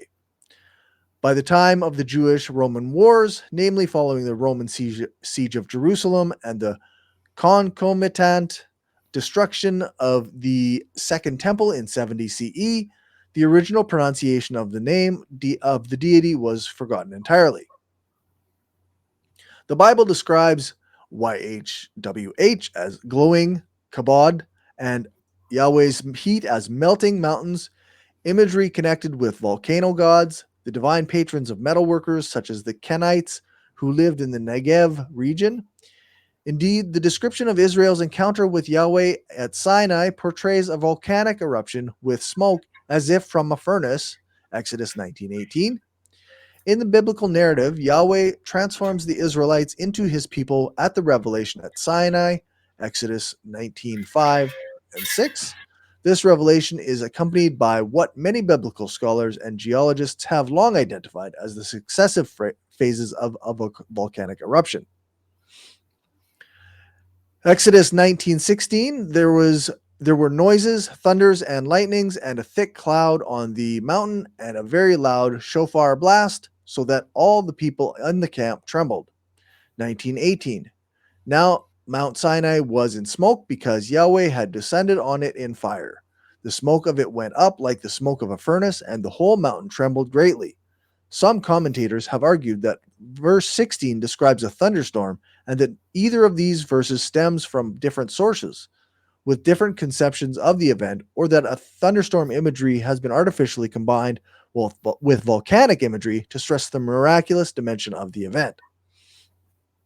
But these interpretations are unnecessary since thunder and lightning are components of a volcanic eruption. Indeed, even rain and hailstorms are frequently provoked by volcanic eruptions, a phenomenon known as wet volcanism. In Exodus, the elements of fire and smoke are accompanied by tremors, the shaking of the mountain described above. The tremors, essentially mini earthquakes, are characteristics of volcanic eruptions and provoke the release of hot gases from the fissures. This release produces a loud noise, here in the Sinai theophany called a loud shofar blast. This volcanic dimension of revelation also appears in the account of Horeb revelation in Deuteronomy, which specifies that Yahweh spoke from fire and smoke, i.e., from within the crater of the volcano during the eruption. Deuteronomy 4:11, and you came near and stood at the foot of the mountain, while the mountain burned with fire to the heart of heaven, wrapped in darkness, cloud, and fog. 4:12, then Yahweh spoke to you out of the midst of the fire. You heard the sound of words, but saw no form. There was only a voice. The following lava is not mentioned here, but in the Song of Deborah, the entire event is referred to as liquefaction of Mount Sinai by the presence of Yahweh. Judges 5:5, the mountains melted, Nazlu, to Yahweh. Sinai before Yahweh, the God of Israel. In sum, the memory of Yahweh's revelation at a mountain, whether called Sinai or Horeb, pictures the event as a volcanic eruption. Yahweh's volcanic dimension is not limited to the retellings of the Sinai theophany. Disparate passages connect Yahweh to volcanic imagery. Melting mountains. Psalmists call upon Yahweh to come and melt the mountains by his mere presence. Psalms 46:7, 97:5, or Psalms 46:7, nations rage, kingdoms topple, at the sound of his thunder, the earth dissolves. Psalms 97:2, dense clouds are around him, righteousness and justice are the base of his throne. 97:3, fire is his vanguard, burning his foes on every side. 97:4, his lightnings light up the world. The earth is convulsed at the sight. 97:5, mountains melt like wax at Yahweh's presence, at the presence of the Lord, all the earth. Right, that's good. There's a bunch more stuff, but I think you get it. It's just hits at home. It also talks about how it relates to metallurgy and copper. But let's just skip to the next thing because I don't want to. It just there's a lot. It also like it's already proved the point. It's just we can sit here all day. We know it's a mountain. It's a volcano. Yeah, we know. Yeah, we know for sure that it's the imagery is saying that this mountain erupted and it was God. Right. So let's read. This one is important because remember, all this stuff is related. Even though Mesopotamia is not where these deities originated, they originated in Turkey, but they got an early version. See what I'm saying? Right. Just because like straight down to them. So you know what I'm saying? So it's not that far. So go ahead and read. This is the god of metallurgists, because I think it relates to really all of them that are mountains and lava and all that. So Gira, patron of metallurgists? Yep. Okay, so the god of fire and light, Gira, accompanied the Mesopotamians in their daily lives. He originated as a Sumerian god, but his cult transcended time. He was worshipped throughout Mesopotamian history until the Seleucid period. Gira is the god of fire and light. As a refiner of metals, he is also the patron of metallurgists. He played an important role in purification rituals, where he was commonly invoked together with gods such as Ea, Marduk, and Samas. Textual evidence indicates that the symbol of Gira is the torch. Virtually no iconographic depictions of Gira as a personified deity have been identified to date. An old Babylonian god list indicates that there were originally two gods of fire and light, Gira and Gibil. There is only very little evidence from the old Babylonian period for Gibil's cult.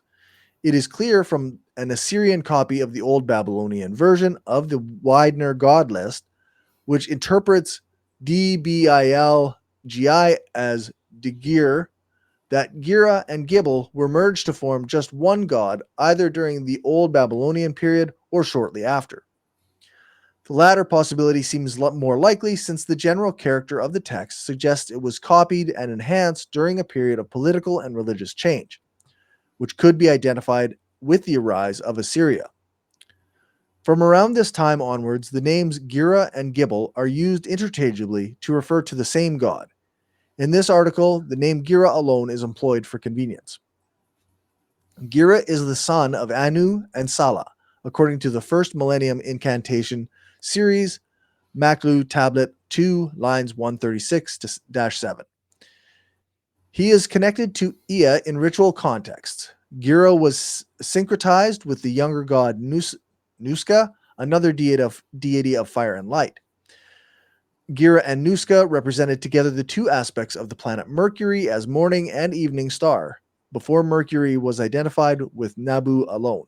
Right, and I told you that the morning star is Venus also, and that's the sun. When that's the morning sun, and the evening star is the evening sun or whatever. Right. They seem as three, just like that one thing had three snakes. They've got yeah. Why they saw them is different, but it also relates to the moon. The next picture is the moon, and it shows there's three phases, and I show their arms are doing different things. Right. One is a full moon, one and the earth and the underworld, and the other one is heaven up in the air. The arms in the air. The other one is the underworld and death with their arms down. Mm-hmm. Anyway, or my perception of what they're relates to. And then the next picture shows how the bulls are also doing the mound thing, right? Right. The mountains.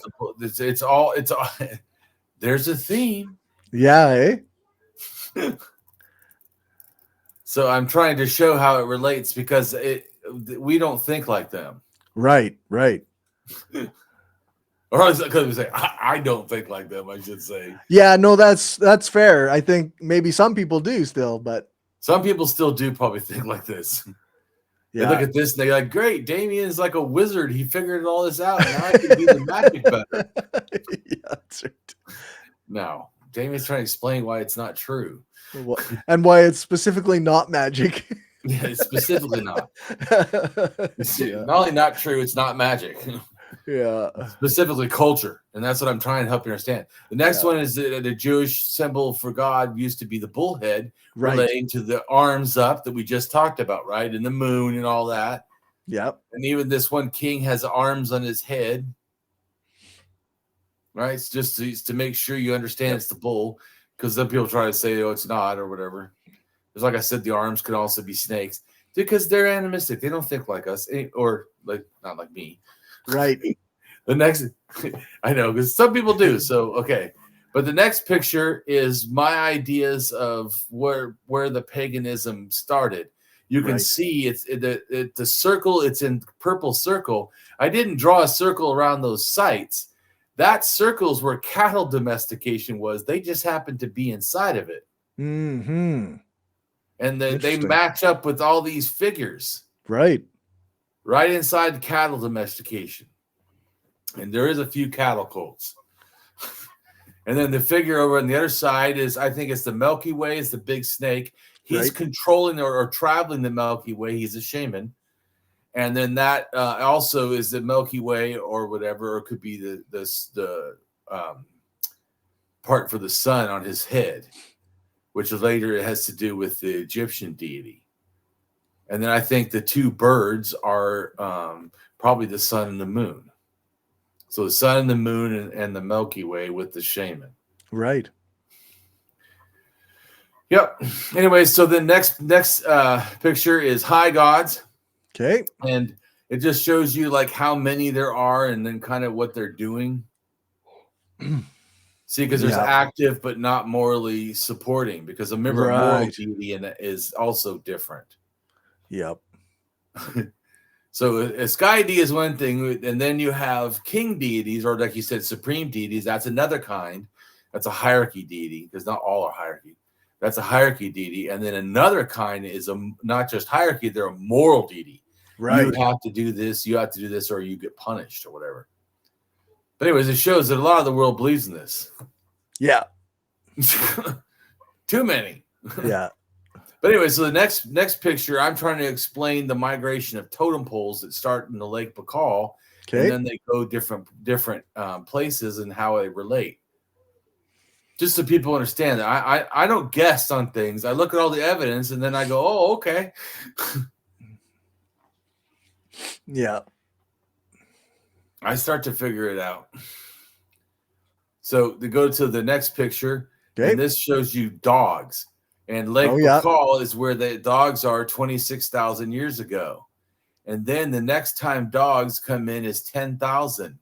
And it shows you that thing. Those dogs are from Siberia. And another thing that tells me is more than likely between 9 and 10,000 is when X DNA gets here and up into Siberia. So that came from the turtle beliefs from the Middle East. Because turtle beliefs start in Israel. Okay. So, but they get to the Americas, they get to China by 9,000. So, and they get to Germany by 9,000.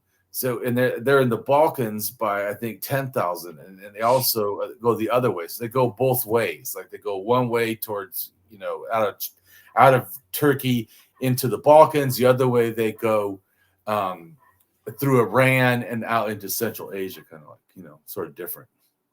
But anyways, because of that, then you have turtle beliefs coming out. So when they leave it 10,000 years ago from the Middle East, isn't that after 12,000, Corey? Yes. Yeah. Yes. We're on the same page now, right? Yeah, absolutely. It's after Göbekli Tepe. So people after Göbekli Tepe then go to China. Right. And Siberia. So I was kind of confused before about I thought everyone always went the Chatahoyuk way. I didn't know they went the other way too. They came from Siberia down to Iran and went from Iran back to Siberia. I thought it was more of a one-way thing. So it was even more confusing but I figured it out. Because I tracked the animals. How do you get the animals from the Middle East this quick? What the fuck? Right. So and then also, how did you not get an Earth Mother? Then I realized, Earth Mother's somewhere between 8,000 to 8,500, not any older. Okay. 10,000 years ago, I think it was the Dawn Goddess that gets turned into the Earth Mother. Because the Dawn Goddess at night goes into the mountain, and then she's in the earth. Anyways, but so because of this, understanding the stuff better, and I understand. So actually, the Middle East gave religion to Siberia, China, and the Americas twice, at least. Okay. Probably more than that, but for sure twice. 3 times, but at least twice, because they went there by 9,000 there in America, because Kennewick man would have had ideas of the turtle and all that from the Middle East. And so he also would have had a sky god, an earth mother, or a sky mother, probably a sky god and a sky mother, probably two. And then may have had, or maybe it went the second time, may have had the weaving deity, because that was pretty old too. But anyway, so I then figuring that out. So that's why it seems at 7,000 that the coast of China already has a sun spirit, moon spirit, and the bird. So it could be that's the Milky Way or whatever. It's the Ah, totem pole. They have like a totem pole, and the poles relate to the Milky Way. right. So like there's like Asher poles. So I realized they already had it, and also they have the turtles. Well, they came together. Sure. Yeah, makes sense. Right? Yeah. I mean, it doesn't. I know it's like, whoa! Once again, they didn't just take one idea. Yeah, that's right. They actually did. took culture with them. They took their whole culture. Yeah, it's not just the one thing. But I know it's funny, but it's also we have a tendency to think that way. We do, yeah. Instead of, is that how even in our own experience, is that how it happens? And we were like, no. Then why do we some fucking how think it's different? Right. Yeah. Like a culture is comprised of so many different things. Why would only one thing go when they travel, right? You know that's impossible, right? Yeah, that's Which right. is also why we all know that Graham Hancock is wrong, because when you can't point to anything that matches up, and you don't know, you can't even say where it came from, where it went, what cultures it relates to, what artifacts it helps support that, nothing. Yeah. So yeah, because of that, you know that's just someone blowing a bunch of bullshit. Just like he recently goes, oh, could Göbekli Tepe relate to the Epic of Gilgamesh? And I'm like, no. They tell you what it relates to. It relates to a king. Right. Are you not paying attention? They know what region and what thing it was. It's even listed. The question is not, is it 4,500 or whatever years ago, or 5,000 years ago, or something? Right. The question is it a real king, or a half real, half fake, or all fake king? That's all. Right. It's not if it's Göbekli Tepe. What? It's like you're having a conversation about baseball, and someone goes, "Yeah, but what about golf?" Yeah, that's right. No, nothing. How is that related to golf? What? No. Yeah, you get what I'm trying to say. It's like literally like ridiculous. No. Yeah. All right, let's keep going. Okay. So we're on to the next picture. Says the emergent developed social structures, social hierarchy. Right, because this is like add 2,000, so this is 8,200 years ago. They already had some hierarchy. Right. They already had the people from the Middle East ideas. They've already had the hierarchy spread, the toxic horseshit. Right. Go ahead and read what it says. Okay, so it says the Jinglonghua culture showed several signs of communal planning. At 3 Jinglonghua sites, houses were built in rows. Several Jinglonghua sites also featured a large central building. In addition, several Jinglonghua sites were surrounded by ditches. Jinglonghua also featured an unusual burial custom, as some bodies were buried directly under the houses. Jade objects were also discovered. If you read Turkey stuff, that's what they do for like 10,000 years. Right. Or longer. I mean, that's literally what they do. They call them ceremonial houses, or they build them in the houses. Like under, and what happens is every 60 years, you like bury the whole house and you build another house on top of it. Wow. It's your family. It's like heritage or whatever. Right. Makes it kind of sacred or whatever. Right, sacred, yeah, because they're down there. Yeah. And their whole house. You just built them, so you know the basement it's got bodies. Right. It's like actually filled with bones and bodies. Yeah, but they also did put it under their bed sometime, and stuff. Okay. Super creepy. But yeah. So it's only strange in China, but it's not strange in the Middle East. It already been thousands of years they've been doing that shit. Right. Because they probably, I can't remember exactly, but let's say 15 or maybe it's 13,000. They probably 13,000 for sure, or 12 or something. But and they started because Kokatepe, the first place that has the mace and everything, and the hierarchy and the alcohol and the that play and that one thing that it has those pots that are like super ground into stone, Oh yeah, it's like something they would make with a lathe machine or something. But I don't think it's that. It's just that they're trying to be perfect, and they're already have hierarchies. Someone's making them do this. Yeah. Let's go to the next picture. This shows the China at 7,000 to 5,000 years ago, what it was already doing.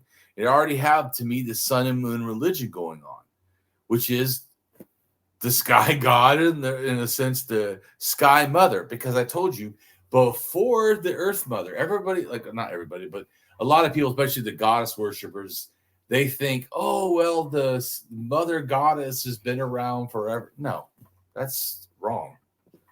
No, the sky goddess was before the mother goddess. Right.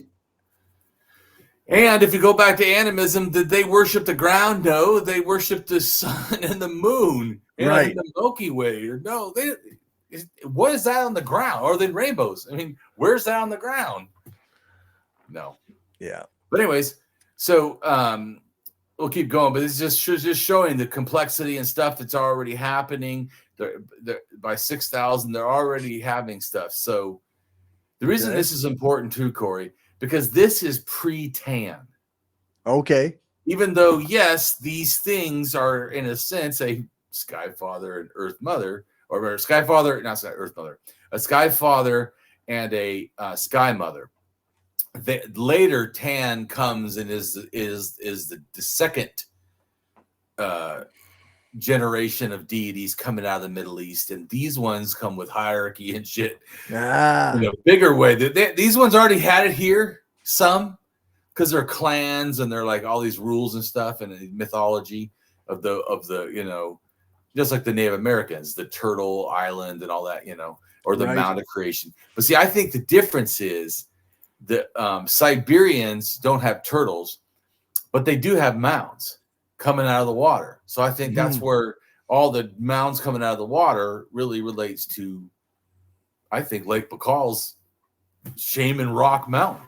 Or whatever, dual thing. Or the Golden Mountains. Anyways, so I do think some ideas went down, definitely. It's not like the Middle East did everything, you know. Right. There's still a lot of stuff that went down there.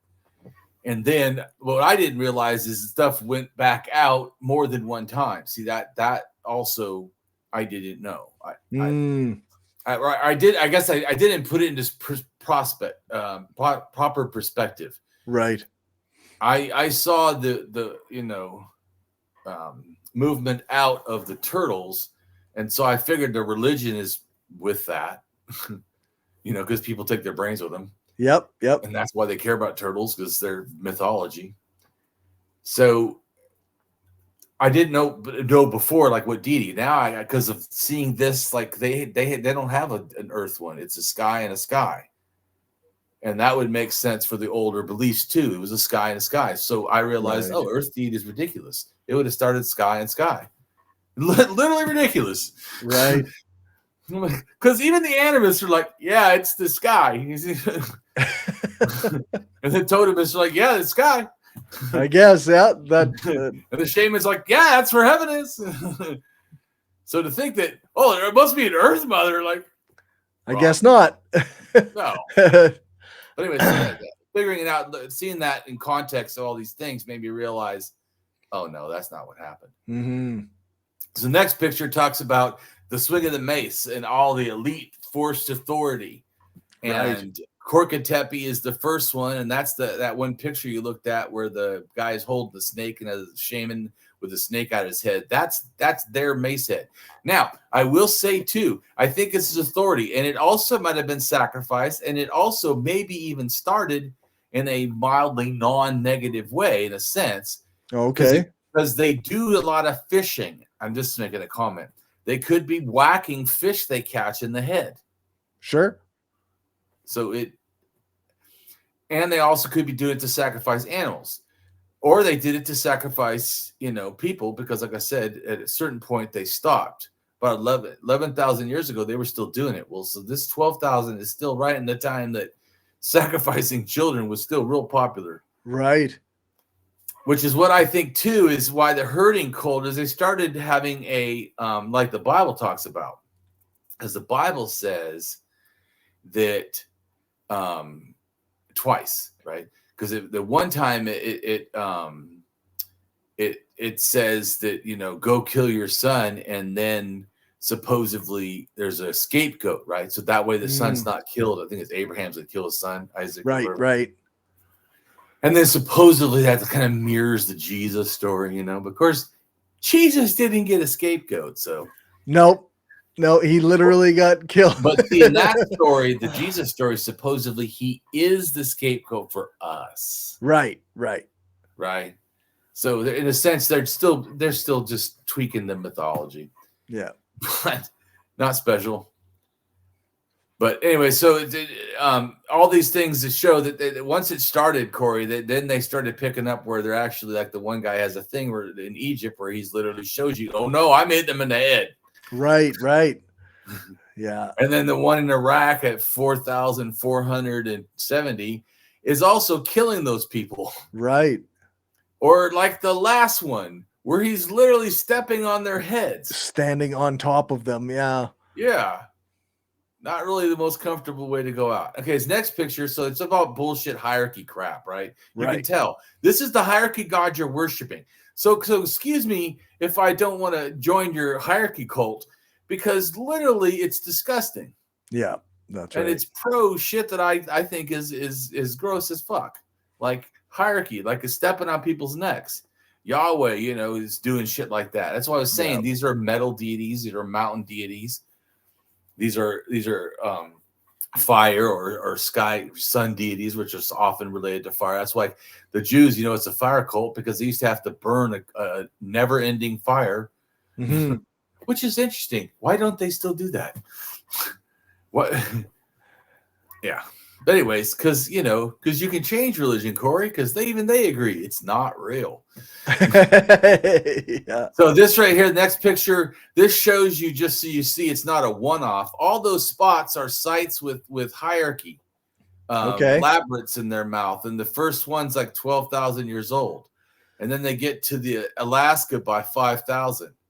You can see it's a little bit of a common theme, isn't it? Right. Yeah, it's all over, eh? Yeah. So they show there's different types. Anyways, go ahead and read what that says. Plugs of power, clan identification, elites with piercings in their ears and mouth in burials in Bonkuklu, Tarla settlement occupied from the late Epipaleolithic to pre-pottery Neolithic B periods. Starting over 12,000 years ago in Turkey, add a novel dimension to the interpretations of stone, tokens, or plugs.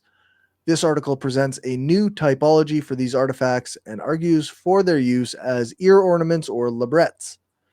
They were in Alaska 5,000 years ago. The labret was a traditional piercing among the American Northwest Coast Indians, where it was related to status, based on analysis of the history and social context of the labret or lip plug on the northwest coast of British Columbia over the last 5,000 years.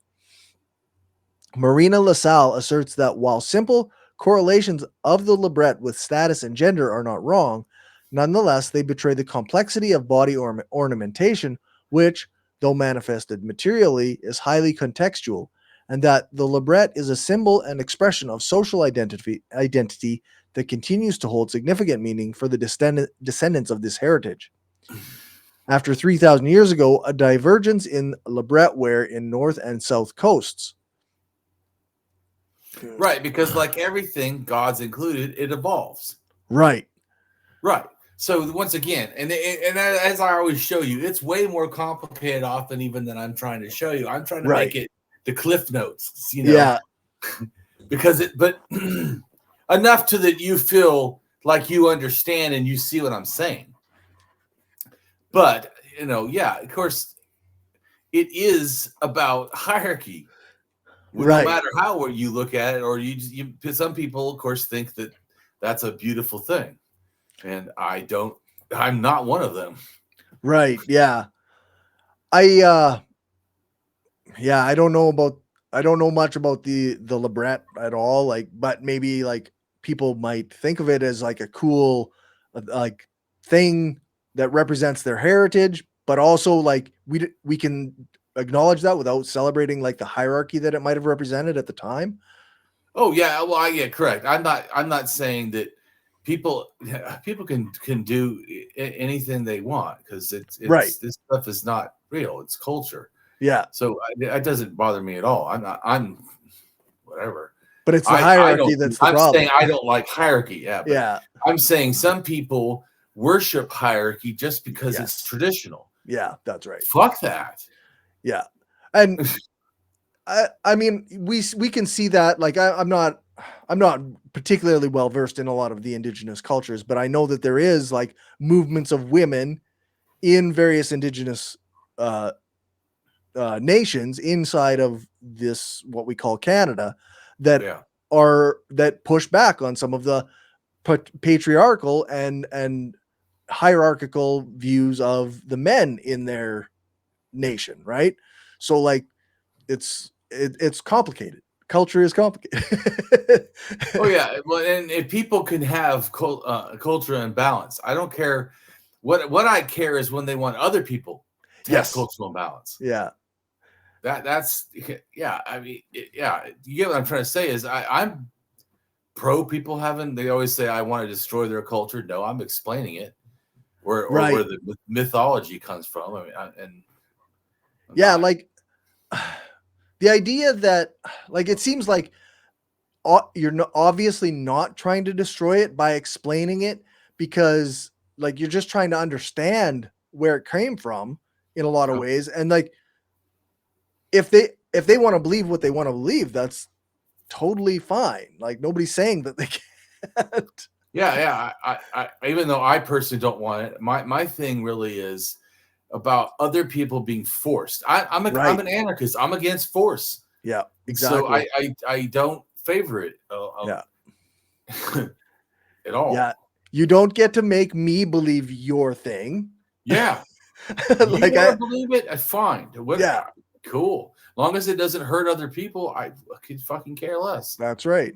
Good. Go do you. Who gives a shit? I'm just explaining what happened. So the next picture is a mace head found at Chattahoyok. And the reason why that's good also is because a lot of people before, I didn't have that opinion, remember before, who thought that Chattahoyok was, no leader and no thing like I think Marx called it anarcho communism or one of those.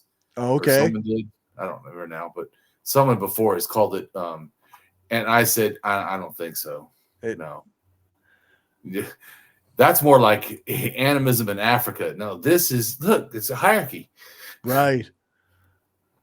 And that doesn't have any show of being used, but still, and it's a young barrel.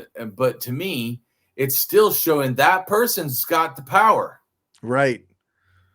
And those mace heads leave the Chattahoyok, and then 8,000 years ago are up in Ukraine. Right. And then from Ukraine, it shoots further into Russia.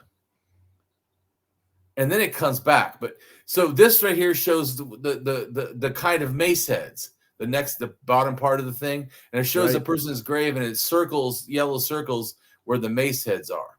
Ah. And you see they have three different types. It's not just one or several different types.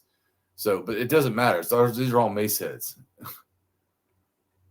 And then he has a bone across his head. He's shaman, probably being a bird or whatever. Right.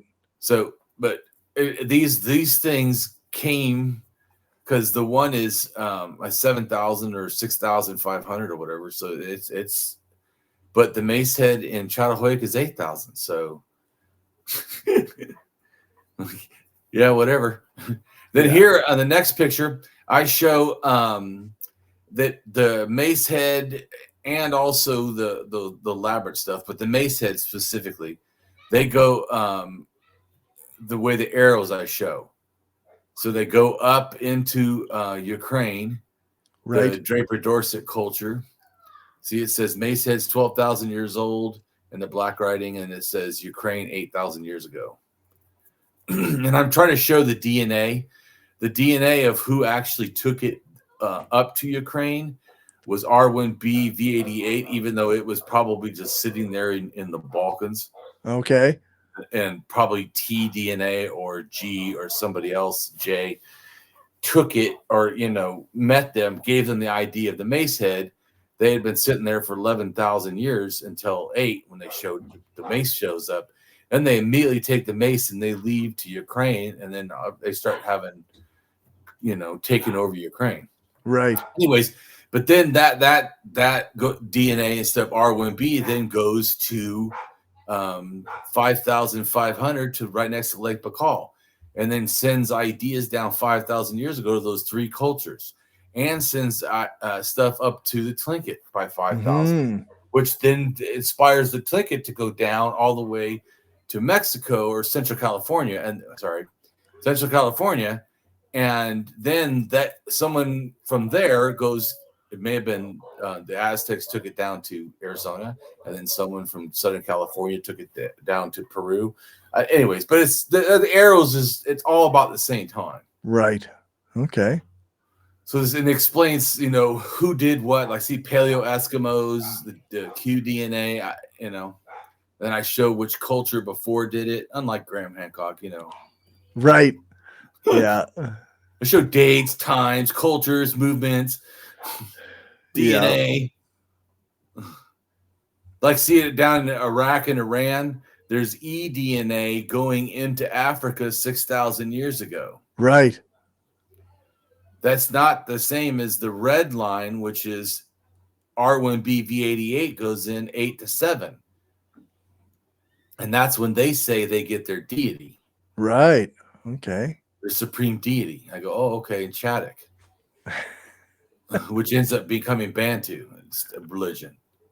But anyway, but you see what I'm saying? All this stuff helps me understand what's happening. Right, right. So this is the one that brought the maces. It also brings the violence and the war and the hierarchy and bullshit. Right. Let's see, here's the next picture. And this is showing you where the Samara culture is, that 7,000 years ago. And then all the different cultures. And it just talks about how the pottery comes from Asia and stuff. We'll go to the next picture. Okay. And this next picture is explaining the turtles, because they went out 9,000. See, there's in China, there's a 9,000. Then there's also in Germany is a 9,000. And then the Balkans is 10,000. See, and Neville Corey got it maybe 10,500 from Israel. But you can see why. Look at how many Israel has. Right. And then you go over to the Israel map, right, in the Palestine map. Yep. And you notice it says 35,000-year-old turtle totem is right there in northern Israel. Then you go right next to it is the 12,000-year-old shaman burial with 72 turtle shells. Right. Then there's also, go a little bit further in Jordan, but still not that far from the same area. Right. Right? Not that far, borders, Yeah. And it's 17,000 to 15,000 turtle, and it relates to Israel, that area. Right. Because it's all part of that Shar culture, which is right on the border, under the lake. So you can see it just going on both sides of the lake. Yep, for sure. But then off the coast, that is a thing that probably relates to somewhat to Göbekli Tepe, but it has 7 stones, and I think those are 7 deities. Okay. Like it's the Earth Mother, the Sky Father, the twins, the 2 deities, and I think the Sun and or the maybe Milky Way and something else, or the Hunter or something, or the pottery or some other. Because out of clay, I'm talking about, like the one that does that, or the one that does crafting, like the copper down below. Right. Anyways, it relates to something like that. Maybe it's a mountain. Because they didn't make a turtle effigy in their thing, but it did make a little pond for that stone that they raised, make it look like it's floating on the water. So I think that's the turtle. Maybe it's already turning into the Mount of Creation, more symbolic. Right. Which seems like it is more symbolic, because the other thing in southern Israel that has the 7 standing stones that they said they think are 7 deities and is 8,000 years old, because the other one's 9,000. Right. in northern Israel. Then southern Israel is got 7 deities, 8,000. But instead of the mound of creation, Kurgan or a turtle or a rock like that one with the pond, they put some kind of a metal, and then they put copper ball looking, a round like disc Right. in there, like a little mound of creation of copper. Huh. So I think that then went into Africa. That's what that area of Africa gets. It's about 7,000, 8,000 years ago, is the ones that had this. Mm-hmm. Okay. And I think this area probably, or it's possible, also had circumcision. Okay. That probably related to you ending being a dual being. Ah. So you're just a man or just a woman, and that goes into Africa, and then they get all do that. It's only that area, a little bit of Israel and Africa, that even does circumcision, really. Mm-hmm. But anyways, and then Egyptian ancient deities are 9, which is important because the Balkans and Ukraine has had a dual culture, and they have, see up there, like the little looks like a fan or something. Right. That's actually 9 deities and 7 deities. Okay. Around a little circle. So they're actually sitting in the little chairs. They think they're women or bird women or something. It doesn't matter to me, because just like the stones, right? Those aren't people or whatever, but they're different deities. Right. So they have 7 and 9. And then the Pi also have 7 and 9. They have 7 main deities, and they have 9, like, other really close. Of course, they have more than that. But I'm talking about like in a pantheon that they consider special. Right. Which, like I said, also kind of matches the 9 for Egypt. So I think all of this also is telling us something. Okay. And what's interesting too, because the Mongols have 77 and 99. I was like, it just sounds like they're just adding the numbers. Right. Because they also have a 33 gods. I'm like, okay, so you really are just putting the numbers like doubled. Right. Because you think it's special because it's a twin, right? Because there are Twin Mountains. Yeah. Right. So I know it's funny for us, but I do want you to understand what we're talking about. Go ahead and read the green where it says turtles. Okay. Yeah. Turtles were eaten in northern Israel 60,000 years ago and were next consumed 50,000 to 45,000 years ago in Europe by people who had left the Middle East around 55,000 years ago. European DNA and ideas returned to northern Israel as seen in the organization culture that emerged around 35,000 years ago. It is then that the totemistic turtle shell rock was carved and placed in a ritualized manner. In northwest Jordan, approximately 15,000 to 17,000 years ago, near northern Israel, there were turtle-related burials. Then a turtle burial in northern Israel dates back to 12,000 years.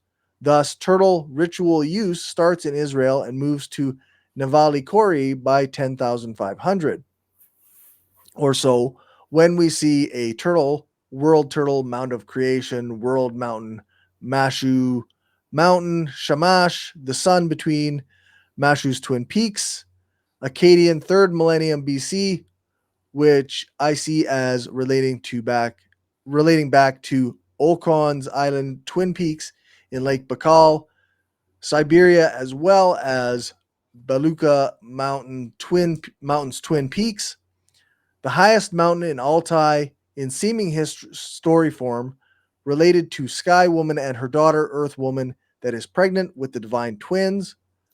Then 9,000 years ago in Germany and China, and by 7,000 years ago in Africa, copper use originated in Mesopotamia, specifically in northern Iraq and southeastern Turkey, and then spread west, east, and south from there.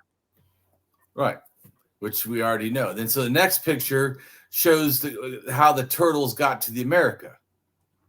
Right, that orange. Right. That's how it got to the Americas and made the dolmens. And then that's also how it got over to France and made the other dolmen. Yeah. And then also made dolmens in the middle where it left from. And it also kind of relates to the Kurgans and whatever. And it's X2 DNA, but it's two Right. different branches, X2A and X2B, that they're not related. Okay. Not because some people used to think that they went from France over to the East Coast. No, that's not what happened. So that's what this can explain. And we did a video on this before too. Yes, we did. Go to the next picture. So this Okay. is China, where the turtles show up 9,000 years ago, and it has all this culture. They're making they're making that rolling pin thing. They also have flutes out of bird wings. They have pots by people's heads. See, they're making wine. Right. Because remember, the idea for making wine was already at 12,500, 12,700-year-old Corcatepe. They're already making wine. So the idea is to come over here. And not only was it turtle, these are turtle rattles, where these little bones of turtles were put inside with little markings on them. And they shake it up and you pull a thing out, almost like one of those crazy 8 balls or whatever. Right. Anyways, so the next picture shows you the Kurgans and how they move down and stuff. All this is still totally the same. All went the same way. I just now know that what happened is people came from Iran over to the Central Asia and influenced all this stuff to begin with. Right. 9,000 or 10,000 years ago. So they already had Middle East beliefs. I now understand. So this is the next picture, but but they had the older ones, so they bring the older ones back, and these other people are changing. But anyway, so this next picture shows where people thought the origin of the Proto-Indo-European is. Okay. That's what those, not my drawings, but the people's circles. I think it's the purple one. Okay. I said 9,000 years ago. I think it's that where it says arcane pi. That's me. That's my thinking. It's down below the clouds. Okay. And then it shoots up. And then the thing that shoots up shoots over and starts making the king and the Varna by 6,700 years ago. Ah. That's what those purple arrows are just going down to Varna. Anyways, so we'll go to the and it just says that see, it says the burials right from 7,200 to 6,000 was rDNA 1BA and rDNA A1. See, and then it also had Q1, so it already had Siberians or South Americans DNA. Mm-hmm. Then the next picture is talking about how the metallurgy god, or all this, Oh yeah, the dominant god, when it went around. This next picture shows that how it gets to China by 5,000, and it gets to the Tlingit, and then they had Tlingit do slavery. Yeah, that comes from Siberia, but that actually comes from the Middle East. Right. This explains that. Whereas the sky god father and the earth mother, last time it went out, it was both sky. Now, the younger one, this is 7,000. 7,000 years ago, it's already past 8,000, where the earth mother, so the earth mother's been around 1,000 years. Okay. Or more, something but around there. So go ahead and read what it says, Sky Father King. Yeah, Proto-Indo-European, and Sky Father, and some things I can't pronounce. Yeah, Earth just Mother. Don't worry about the middle part. Just read what it is. So there's a Proto-Indo-European Sky Father and Earth Mother. Right. There's Sumerian, Assyrian and Babylonian, Sky Father and Earth Mother. Indo-Aryan, Sky Father and Earth Mother. Indo-European. That's the language. So that way it's still part of the Indo-Europeans. Okay. And then the Proto-Yanesian, Sky Father and Earth Mother. China, Sky Father and Earth Mother from the Sino-Tibetan. And Turkic. Right. Well, that's not do that is to show you that it's a different language. Actually, I should have put for the Jensen, Proto-Jensen, but at the beginning already says Proto-Jensen. So right. And then Turkic Mongolic, Sky Father and Earth Mother, and that's a Trans-Eurasian language. Correct. And it says in ancient Mesopotamia, Ancient Egypt, ancient Israel, ancient Iran, ancient India, ancient Siberia, ancient Mongolia, ancient China, and ancient Europe had a concept of the divine right of kings or the mandate of heaven, giving kings the divine right to rule. Right. And then all these numbers, you don't need to read any of these. This is just telling you, like on that chart you looked at, what the cultures are. Ah, okay. So the next picture, this shows that exactly the same time that I say that the deity is going around, the war deity, is exact time metal went around. That's why we're talking about mountains. Right.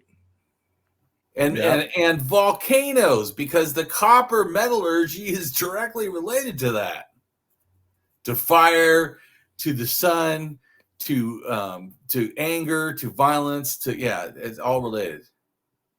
And you see, this is not mine, by the way. This is some research thing someone did, and they're showing, but it matches pretty much what I would say. Right. See, they went out of Iran down to thing, and then they went out of the Balkans, and then went all the way across the top. But you see, they mix a lot. Like my stuff, it's actually complicated. That's also why whenever Graham Hancock says dumb shit like, "Oh, some simple thing happened," it's never simple. In fact, it's always the more you look, it's actually worse. It's more complicated. Yeah. So, but it just shows one more way that I can prove that I now am correct. Right. Because this literally matches what I'm saying it did. It also tells me too, like that someone thought that the knives came out of Siberia, like the word knife or whatever.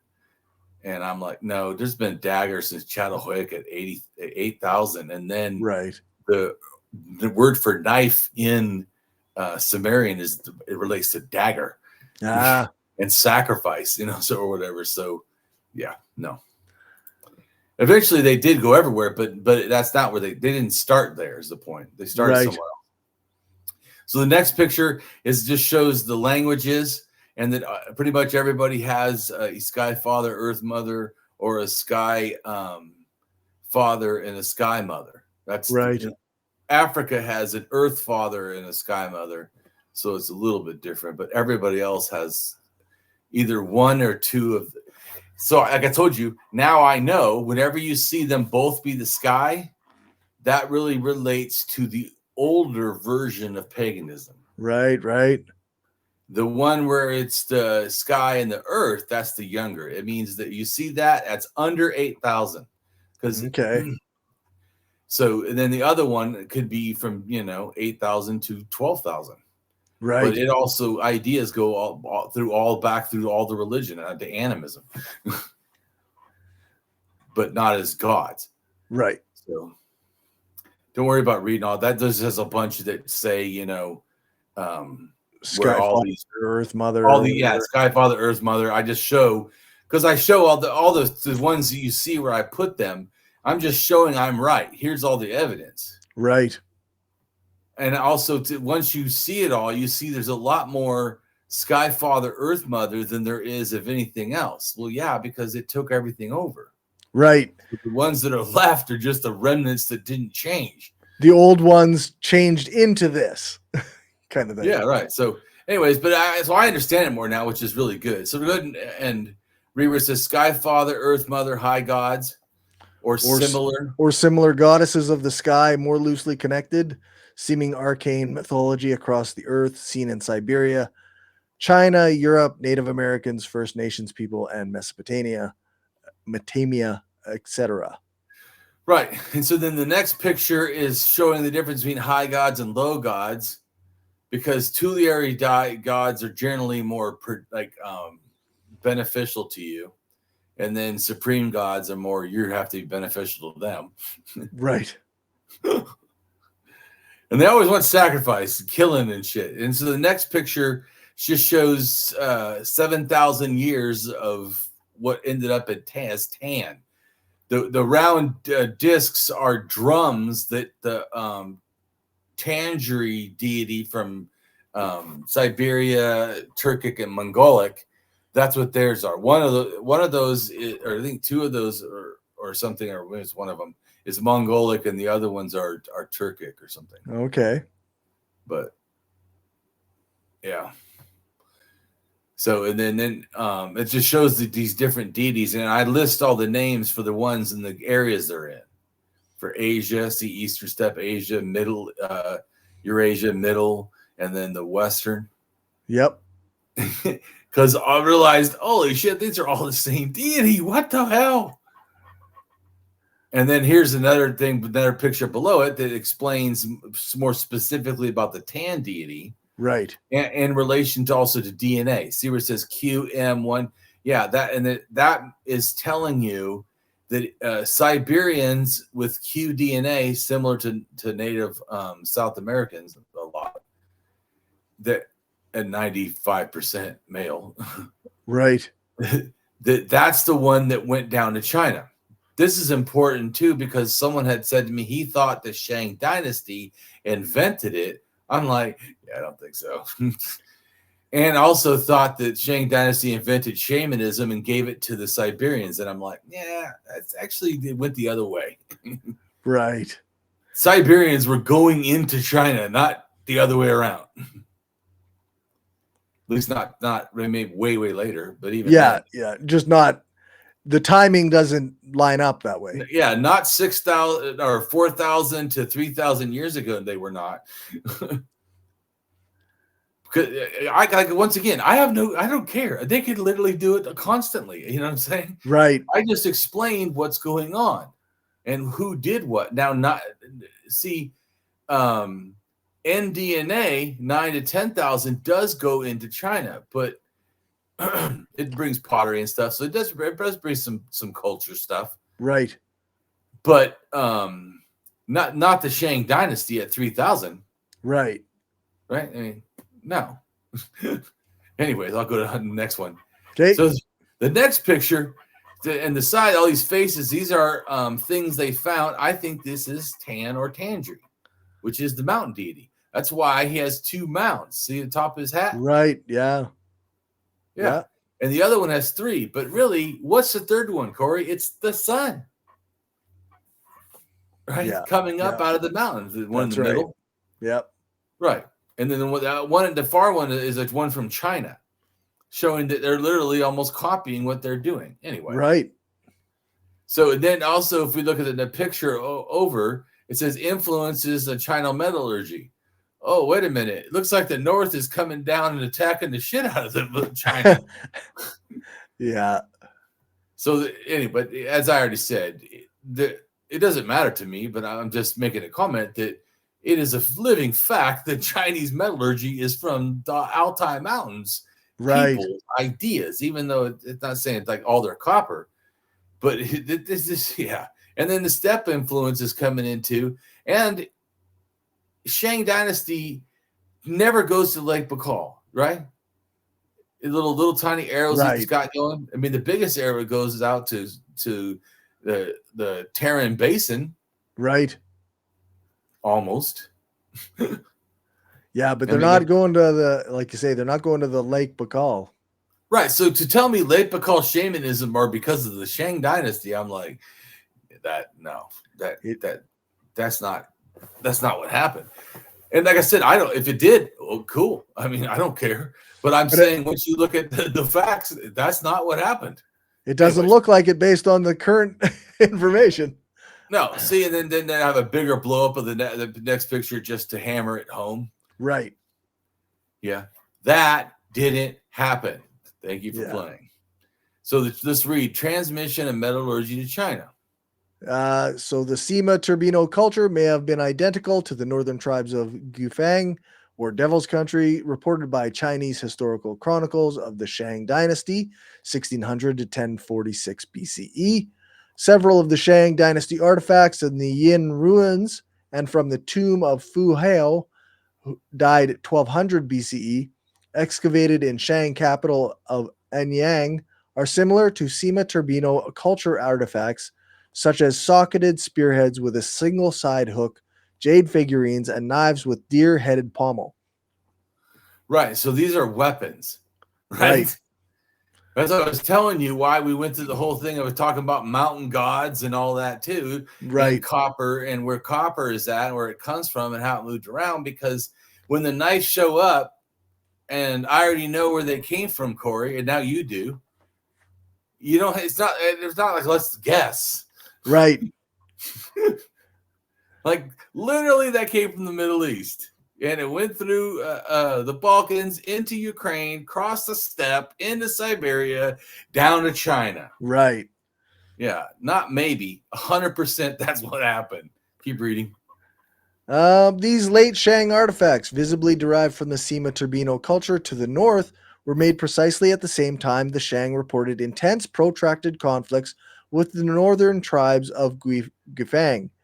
This would suggest that the Gufang were the Altaic Sima Turbino culture itself, and that their century-long conflict with the Shang led to the transfer of various object and manufacturing techniques, particularly the introduction of the socketed spearheads with a single side hook seems to date back to the period of the Teosi culture, when the earliest and most faithful Sima Turbino types start to appear in China, circa 2100 to 2000 BCE.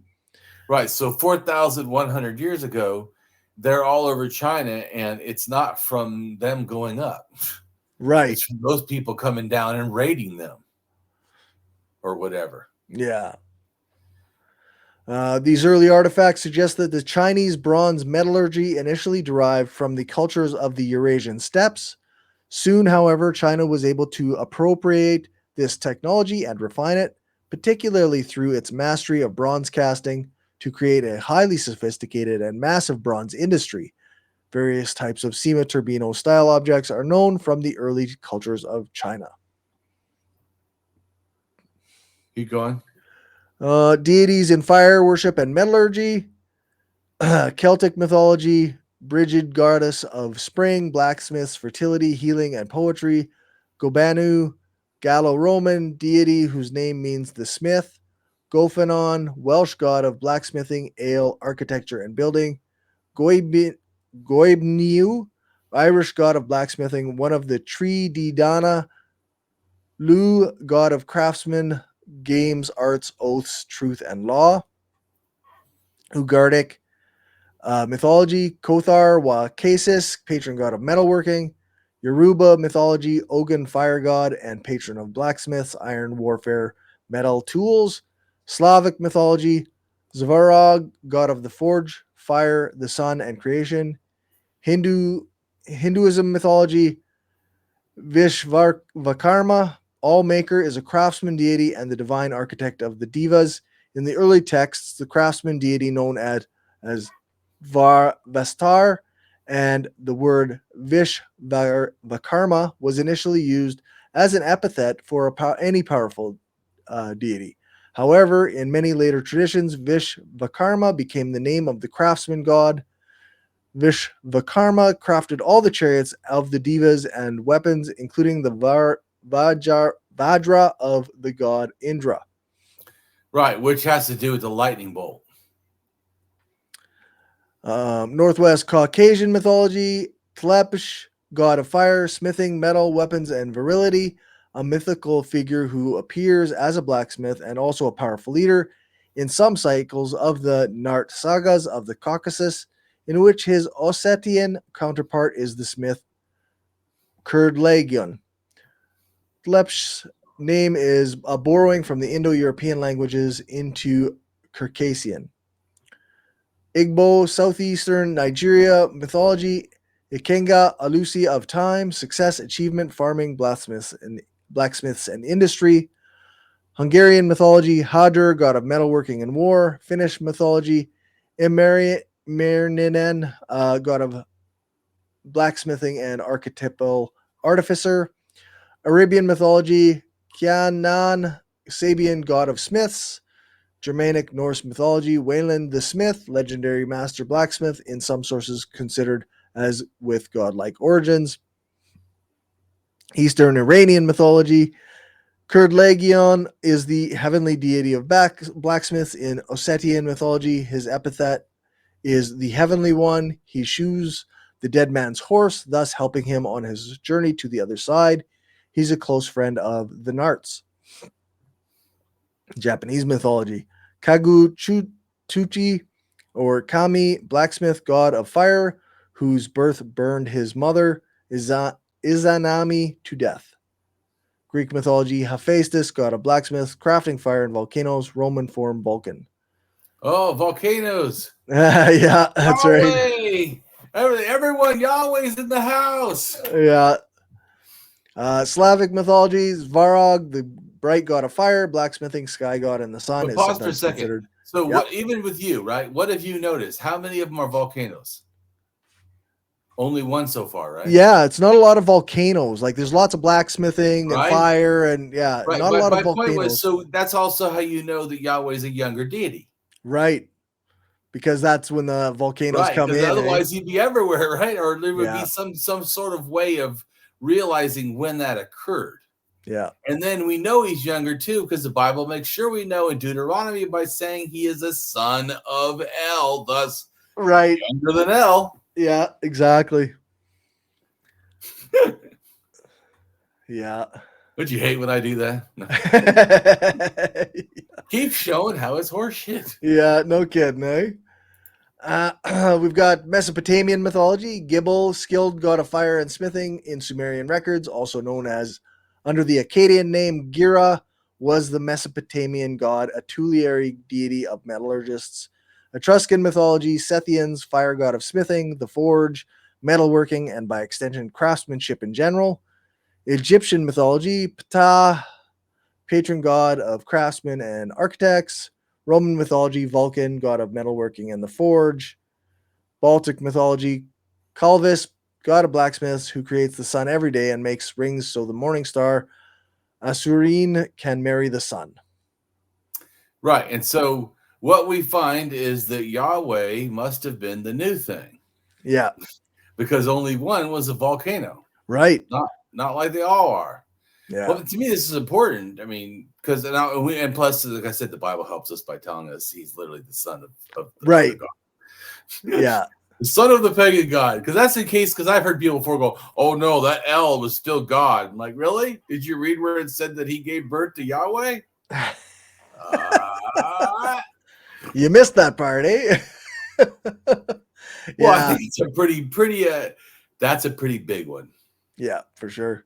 But going to and of course Yahweh gives the mandate of heaven, or the divine right to rule. So let's read about the mandate of heaven. Sure. Yeah. So the mandate of heaven, or heaven's command, is a Chinese political ideology that was used in ancient China and imperial China to legitimize the rule of the king or emperor of China. According to this doctrine, heaven bestows its mandate on a virtuous ruler. This ruler, the Son of Heaven, was the supreme universal monarch who ruled Tian under heaven, the world. If a ruler was overthrown, this was interpreted as an indication that the ruler was unworthy and had lost the mandate. It was also a common belief that natural disasters, such as famine and flood, were divine retributions, bearing signs of heaven's displeasure with the ruler. So there would often be revolts following major disasters, as the people saw these calamities as signs of the mandate of heaven had been withdrawn. The mandate of heaven does not require a legitimate ruler to be of noble birth, depending instead on how well that person can rule. Chinese dynasties such as the Han and Ming were founded by men of common origins, but they were seen as having succeeded because they had gained the mandate of heaven. Retaining the mandate is contingent on the just and able performance of the rulers and their heirs. Corollary to the concept of the mandate of heaven was the right of rebellion against an unjust ruler. Okay, that's the first thing I thought sounded cool. Yeah, for sure. The fucking right of rebellion. Yeah. If the ruler is unjust, then we have the right to overthrow them. I definitely think that's a good one. Yeah, I'm on board. The mandate of heaven was often invoked by philosophers and scholars in China as a way to curtail the abuse of power by the ruler in a system that had few other checks. Chinese historians interpreted a successful revolt as evidence that heaven had withdrawn its mandate from the ruler. Throughout Chinese history, times of poverty and natural disasters were often taken as signs that heaven considered the incumbent ruler unjust and thus in need of replacement. The concept of the mandate of heaven also extends to the ruler's family having divine rights and was first used to support the rule of the kings of the Zhou dynasty to legitimize their overthrow of the earlier Shang dynasty. Divine kingship and its manifestations in different cultures. Divine kingship linked rulers to gods, giving them supernatural powers and cosmic responsibilities. This concept emerged in earlier societies, spreading to ancient civilizations like Egypt and Mesopotamia, where kings maintained universal balance and fertility. Across cultures, divine kings performed rituals to ensure prosperity and cosmic order. From Egyptian pharaohs to Mayan rulers, these god kings bridged mortal and divine realms, shaping religious and political structures in their societies. Divine kingship established rulers as deities or divinely appointed leaders on earth. Emerged in early agricultural societies and spread across ancient civilizations, Egypt, Mesopotamia, China, pre-Columbian America. Rulers possessed supernatural powers and mediated between the mortal and divine realms. Legitimacy stemmed from claims of divine ancestry or selection. Fused religions and political authority into a single leadership role, reinforced social hierarchies and centralized power in individuals or dynasties. Divine kings were believed to possess extraordinary abilities beyond mortal capabilities, communicated directly with deities, receiving divine guidance and wisdom, performed miracles or supernatural feats to demonstrate their divine nature, embodied specific gods or deities acting as their earthly manifestations, granted divine protection to their kingdoms and subjects, possessed knowledge of cosmic secrets and universal truths.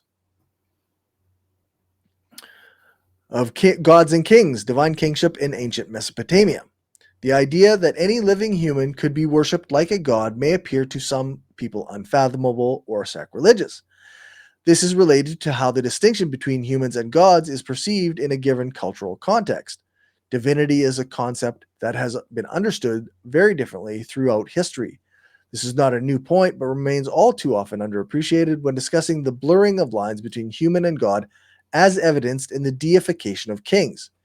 In ancient Mesopotamia, one of the oldest high civilizations in the world, it was a short-lived but nevertheless interesting phenomenon.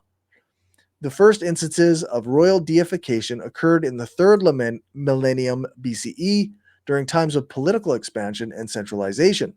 That's 5,000 years ago, so yeah. Right. Whether this worship continued into the second millennium BCE is still a matter of contention, yet Mesopotamian kings always maintained a close proximity to the divine to legitimize and bolster their power. Right, so that goes back to, like I said, when we talk about religion, Corey, we are addressing this because they didn't see it as different. And like I said, hierarchy literally means religion. Right. We've just expanded it to mean other stuff, but it absolutely means that. Yeah. So the next one is sacred kingship. The reason we're doing all this is really so you can understand that it's not one place doing this. Right. This is multiple cultures that all kind of it's spread with these gods, like the smithing god and the sky god. It's spread with this stuff. The belief about mountains, the twins. Right. So in some societies, especially in ancient kingdoms or empires, the king was regarded as a god or identified with some god. In early Egypt, he was identified with the sky god Horus and the sun god Re, Amon, or Aton. Similar identifications were made in early China and early Iraq in Mesopotamia. In the Turin Papyrus, a list of kings written in 13th and 12th centuries BC, the sun god Re is viewed as the first king of Egypt and the prototype of the pharaoh, the god king. The symbol of the sun circle, one of the most prevalent artistic representations of the sacred king, and the practice of addressing the prevalent artistic one of the most prevalent artistic representations of the sacred king and the practice of addressing the king as my son are well depicted in rock reliefs and inscriptions in areas ruled by the Hittite kings. The Which is a Persian, Proto-Indo-European language, Anatolian language okay, of Turkey, whatever. right. The Persian king was regarded as the incantation of the sun god or of the moon god. In addition to sky or sun deities, the sacred king also has been identified with other gods: the town god, Mesopotamia, the gods of the country, the god of the storm, and the weather god. Generally, however, the king was not identified with a specific god, but rather was regarded as himself a god. As the incarnation of all that is divine, the Egyptian pharaoh was addressed simultaneously in inscriptions as Aton, Horus, and Re. Significant for Egyptian royal theology was the doctrine of the god kingdom, spanning 2 generations. Each king ruled as King Horus and became Osiris, the father of Horus, a fertility god and later god of the dead, after his death. A broader foundation for the divinity of the king is the view of the king as the son of a god, which can take on different forms. The first king has been regarded as a god, and his successor has sons of the god in a number of societies. In Africa, Polynesia, Japan, where the emperor until the end of World War II was revered as the descendant of the sun goddess.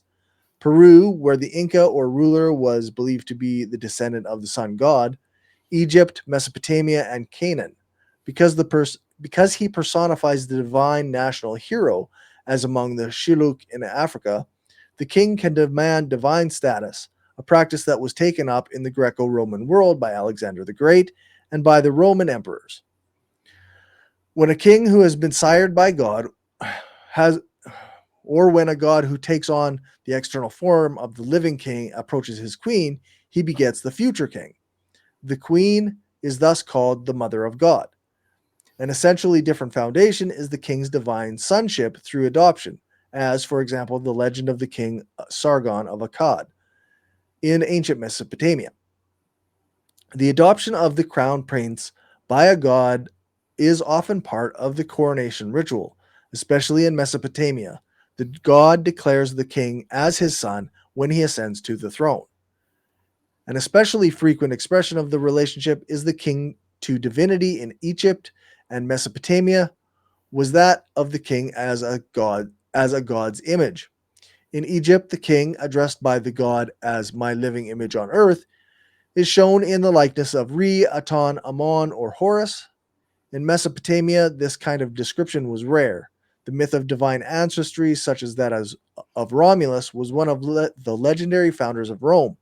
In many places, served to legitimize the claims of the king.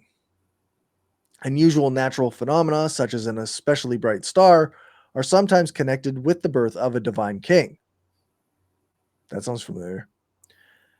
Right? You're like, wait a minute. I've heard that one some before. Of this myth before. That's right.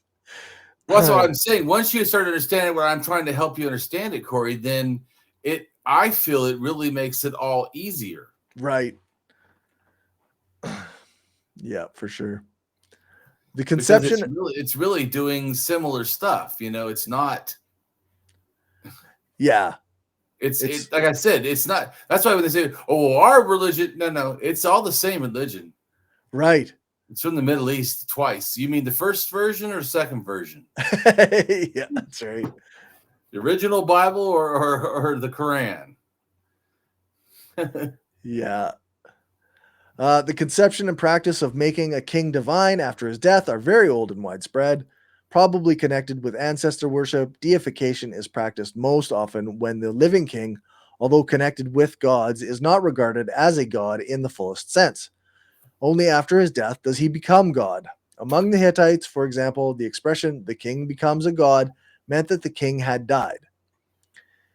In addition to the conception of a king that's an important statement too, because the one guy who did work at Chatahoik said there's no deities there. And he said, unless people turn their ancestors into deities. I'm like, that literally was the norm. But they do, yeah, that's right. Like, have you not read on this? They actually do that. Like, there's shitloads of examples of the Middle East doing this. Yeah. Turkey doing it. Anyways. In addition to the conception of a king as the incarnation of the supernatural power and the possible equality of the king with the divinity, there's also a widespread belief that the king is the executive agent of a god.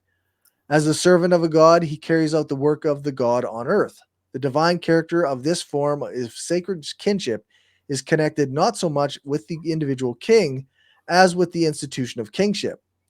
In this emphasis on the institution of kingship lies the difference between kingship in Mesopotamia and Egypt and in India and China. The institution was emphasized in Mesopotamia and China. Sharp distinctions cannot be drawn between the different conceptions of the relationship of a god to kingship. Despite all the different expressions of kingship in the history. So also, they just proved I'm correct. Right. There's no difference between Mesopotamia and China. Yeah, that's right. Yeah. Yeah. There's no distinct difference here. Yeah, well, and I showed where it came from and how it moved around. I mean, I understand now. Yeah. Despite all the different expressions of kingship in the history of Mesopotamia, especially among the empires of Sumer, Babylon, and Assyria, there nevertheless was a continuous theme. The real lord of the city, the country, or the state remains the god, and the king remains a subservient relationship to him. Even when the king possessed or dispossessed divine power and had sacral character and sacral duties, he remained subordinate to the god who selected him and put him into his regal position. The king had a mediating position between the gods and the man, especially in his significance for the cult. Thus, Sargon of Akkad is first described in inscriptions as deputy of Ishtar. The king also had a similar status as agent in Mongolia, where it is believed that the king came from heaven and was enthroned by God to carry out his will. Great king. Great king is the equivalent in many languages, refers to historical titles of certain monarchs, suggesting an elevated status among the host of kings and princes. The title is most usually associated with the Shah of Shahs, i.e., King of Kings, indeed translated from Greek as Basilius, ton Basilion, later adopted by the Byzantine emperors of Persia under the Achaemenid dynasty, whose vast empire in Asia lasted for 200 years up to the year 330 BCE, which was later adopted by successors of the Achaemenid Empire, whose monarchical names were also succeeded by the Great. In comparison, High King was used by ancient rulers in Great Britain, Ireland, and Greece.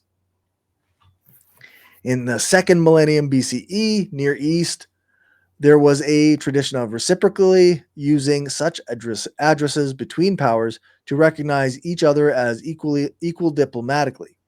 Only the kings of countries who were not subject to any other king and were powerful enough to draw the respect of their adversaries were allowed to use the title of Great King. Those were the kings of Egypt, Yamhad, Hatti, Babylonia, Mitanni, until its demise in the 4th century, Assyria only after the demise of the Mitanni, and for a brief time the Mycenaeans. Great kings referred to each other as brothers and often established close relationships through marriages and frequent gift exchanges. Letters exchanged between these rulers, several of which have been recovered, especially in Amarna and Hittite archives, provide details of this diplomacy. The case of the Maharaja or Great Raja, the Great King and Prince in Sanskrit and Hindi on the Indian subcontinent, initially reserved for the regional hegemon such as the Gupta, is an example of how such a lofty style can get caught in a cycle of devaluation by title inflation as ever more, mostly less powerful rulers adopt the style. This is often followed by the emergence of one or more new, more exclusive and prestigious styles, as in this case, Maharaja Hiraja, King of Great Kings. The Turkic Mongol title Khan also came to be augmented to titles like Kagan, Chagan, or Hakan, meaning Khan of Khans, or i.e., equivalent to the King of Kings. Right, because it's all so different, Corey. Yeah, that's right. Let's skip the next thing, even Okay. though it's just more of the thing. Let's go down to family god kings and divine kingship. Okay. There we go. Family of God kings, divine kingship. So, divine kingship was as old as Egyptian civilization itself when the pre dynastic kings of Hierakonpolis, Nekhen ruled as avatars on earth of the falcon god Horus. Pharaoh was entitled the good god, the son of Ra. Egypt's gods and goddesses were his fathers and mothers. In life, he was the incarnation of Horus. In death, his identity fused with Osiris, lord of the underworld. But there were limits to royal godhood. Each king inevitably aged, sickened, and died. Many were feeble in body and mind even before old age overcame them. However, this contradiction between Pharaoh's human frailty and sublime godhood was not a problem. The divine was understood to inhabit the earthly body, but be quite separate from it. The king's human self was a mortal vessel containing the divine essence of kingship. Most kings only truly became a god after death. Cult of divine kingship. In the New Kingdom, the Egyptians developed a sophisticated ideology of divine kingship that was celebrated in royal cult temples built throughout Egypt and Nubia by the pharaohs of the 18th and 19th dynasties. Amid the increasing wealth and splendor of Egypt's imperial age and the evolution of solar religion during the mid-18th century, the cult of divine kingship reached a peak under Amenhotep III, especially during his third decade as he celebrated 3 Sed festivals and asserted his status as a living incarnation of the sun god on earth. Amenhotep's cult took a variety of forms, including the dozens of royal colossi and hundreds of smaller statues. Among the most innovative aspects of this program of self-deification was a special avatar of the deified Amenhotep III, worshipped in his temple at Soleb in Nubia, a moon god named Nemarta, Lord of Nubia. Amenhotep III's successor, Akhenaten, embarked on a revolutionary but ultimately unsuccessful religious reformation by placing Egypt's pantheon with the unique solar god called the Aten. 2 decades later, amid much turmoil at home and abroad, the last 3 rulers of the 18th dynasty, Tutankhamun, I, and Horemheb, reestablished the old gods and attempted to revive the prestige of Egyptian kingship that Akhenaten had so fatally undermined. Of these kings, only Tutankhamun was born a prince, but all 3 died without a natural heir, passing the throne from one high official to the next. At last, the throne fell to another high official, a vizier and general named Paramesu, better known to us as Ramses the First, founder of the 19th dynasty. Ramses I's reign was all too brief, not even 2 years, but he had a vigorous heir who assumed power as Seti I. Named after his grandfather, Seti's son would one day become king as Ramses II. In the earliest years of the new royal house, it was politically essential for Seti I and Ramses II to establish their legitimacy to rule. Some might view them as upstarts lacking pedigree. Ramses I was the 3rd successive king to assume the throne without royal blood flowing in his veins. Seti I, however, could assert that Ramses I had reigned, however briefly, before him. He was the first pharaoh since Tutankhamun to succeed his father. One way in which Seti emphasized his own rightful status as pharaoh was to honor the cult of his father as a god, in particular as an avatar of Osiris. Ramses I died before building his own royal cult temples. At Abydos, Seti dedicated a small chapel to his father near his own larger temple, while at Kurna, on the west bank of the Thebes, he allocated a suite of rooms in his royal cult temple to worship of his father. In both shrines, Ramses I appears in the guise of Osiris. The political message is clear. The deceased Ramses is Osiris, while his living son and successor, Seti, is Horus. Yay, you finished it. Then we're at the last picture. Right. And this is 5,000 years ago, the birth of the state. Religion gets a military power and influence. Now Corey understands. Yeah. Friggin' priests and kings, eh? So what do you think of all that? I think on some level, like a person knows that, like, a lot of this hierarchy that we have now, like there was always kings using like religion to emphasize their power, and they often had like priests or whatever. If they weren't themselves the high priest, then they'd have the support of the high priest. Yeah, exactly. Yeah. So yeah, they first were themselves, and then they split it, and then someone else did the work of being a priest, while they just kicked back and lived the life of the 1%. Right. Yeah, like right. They're like, wait a minute, I'm working too much here. Yeah, that's right. I only want to work 4 times a year at the festivals. That's it. I have to order too many people around. Yeah, somebody really else needs to do this. It's the birth of middle management. Oh yeah, totally. Yeah, but I feel that though leads the way to all this stuff. It leads the way to hierarchy, leads the way to capitalism. Yeah, because to me, if you remove hierarchy, then you don't have capitalism. Right. Yeah, you can't, because it requires it, right? That's like reminded this one guy. He goes, Damien, you don't want to have full on like military stuff. I do think we should, as a group, have people that do stuff that we need, like firefighters, like doctors, like whatever, teachers. We also need safety people and community help support. People. So I want all that. I just don't think it should be the way it is. Because just think about it. You don't have to think about it, I should say. Other people, they see the police as like mainly a good force. Right. But that's not accurate. Or they say, well, at least they do rapes, No, they don't. Yeah. They've literally seen where there's like hundreds and they've not even tested them. They're not even trying.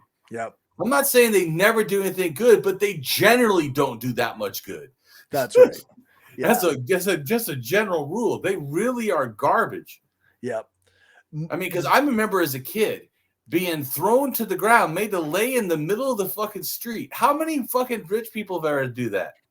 Yeah. And what did I do as a kid? I mean, how much crime could I have got into? I had no gun, no knives, no.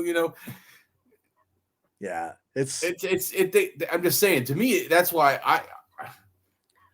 I know that it's a common anarchist thing, but I'm just saying, even from my own life experience, even if I wanted to see it in the most favorable light, it's garbage. Yeah, exactly. Police have been a fucking gang. Yep. Not a fucking help. Yeah. And the small times they're help, it doesn't outweigh the times they're a bully. No, that's right. It's one of those things, like, I don't think that anybody says, no, we'll never need people that can help protect each other, or investigate wrongdoings, or we won't have to have some system of like restoration or justice of some sort. But it can't look anything like what it is now. It just can't. Because this is not a system of justice. This is a system of injustice. It's a system of literally a system of injustice. Yeah. So actively. Yeah. But like I said, I realize now that this has been around for a long time. This is not innate. Right. This can be changed, just like they changed religion and made a new thing. They could change out of this shit too. Yeah. Yeah, that's right. Yeah. But I really feel it's our anarchist calling to try to get people out of authoritarianism. Yeah. Period. I mean, no matter what version you think it is. Yeah. And yes. Okay. So we can say, like, you look back at some of this stuff, right? And like it looks like hierarchy has been part of humans' organization for a really long time. Yeah, But that 12,000 years, that that's not 7,000. that doesn't mean that it's needed. It doesn't mean that it's Right. inherent. And it I think it shows that it was put in place specifically uh to advantage certain people and Oh, disadvantage others, absolutely. right? Oh, absolutely. So Yeah, because even like I know we didn't read it, or I don't remember reading it, but the mandate of heaven part where you can have divine right of rebellion, the right. Japanese took that out. Oh, is that right? Yeah, Oh no, we yeah, didn't read about that coming yeah. out. No, they did. Well, I've read a lot of stuff that I obviously haven't put everything down, but that's just like the Mongolic, right? Not only did they get the word for God, the Terry, that relates to the Jensen idea prior to the dual mountain, Mm-hmm. but they also got the loan word for lead, as in like I'm your leader, Ah, or king to lead. So, like I'm just showing you, those ideas literally went together, especially after a certain time. After 7,000, then the one that was out was the one that was all about doing kings. right. So if it's, but even I told you after 12,000, it's already hierarchy, Yeah. and it just keeps getting worse. But yeah, I appreciate you taking time to do this, and Yeah. people listening. My goal is, as you know, not specifically to just do the one Tian myth or whatever, but to show it in context, especially for us as Right. anarchists, because that name, every time I hear it, or it's like hearing Yahweh, the Bible, I hear a dickhead. Right. I hear someone who likes authoritarians. You know what I'm saying? Literally supports their existence. Although, like I said, I do like that idea of divine right or rebellion. Yeah, That, that was a good that addition in there at the first time. yeah, that's one of the anarchists going, excuse me, can we fucking fight back at all? We need that one. We need that divine right of rebellion there. Let's use that. I like that. The divine right of rebellion. Yeah, I could get behind that. Yeah. But I think that, like I said, it helps me understand too how much this is just all culture, all this. Yeah. Like it's not even, because I mean, like you said, it's not like hierarchy. Everyone's hierarchy is natural, Right. because everyone in the world doesn't have hierarchies. Certainly the I don't. Yeah. Yeah. And So I think it really like helps to see it laid out in this way, because you can go, okay, well, this is just kings justifying their position through the use that's of, it. belief, That's it. right? Like, yeah, you say you have the divine right of kings, but like, how am I supposed to know that God spoke to you, or what Osiris is, is your dad or whatever, right? Like, Right, exactly. And shouldn't it also make you, because you can see that it really is culture, or I feel even more so than before, because now I understand it better, because I was wrong. So that's why it wasn't making sense, because I didn't have all the right pieces. right. Once I changed the pieces around, I'm like, oh, okay, now it's fitting better. I'm Yeah. telling you, there's so much stuff. Like I said, I've been working insane. Like I'm like exhausted, tired right now, Jeez. burned out. Yeah. And because I have, like, I don't know, another month of work. I have like 200 links that I sent myself in email, Right. because I constantly, like, night reading and going out and sitting in my jacuzzi and doing and sending myself reading stuff. Just I've been my eyes are tired. I but bet. but that's also because I really want to know the truth. I don't like guessing. Yeah. I'm a rationalist. Guessing doesn't. That can guess anything.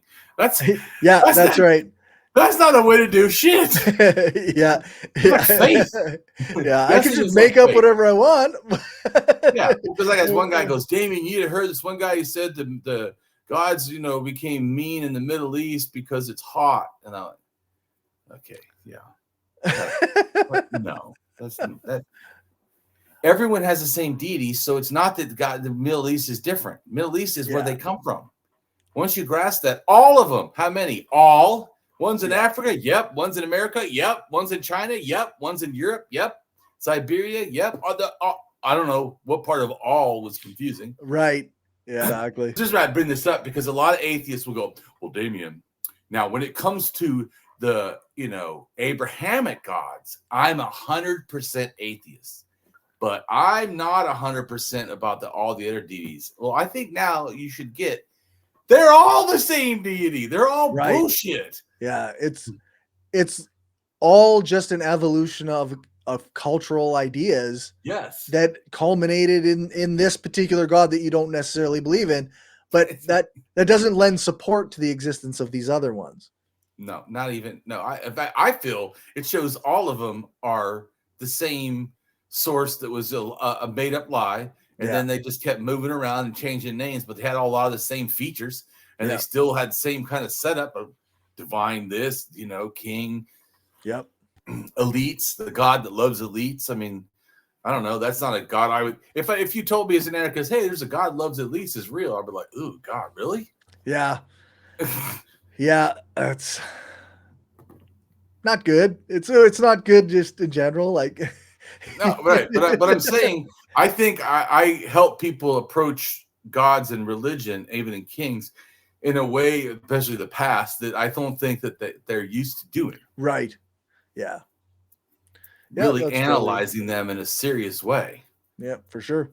But anyways, the next one, I don't remember what exactly the next one is, but we'll do the next one in the video. I don't remember now what it was.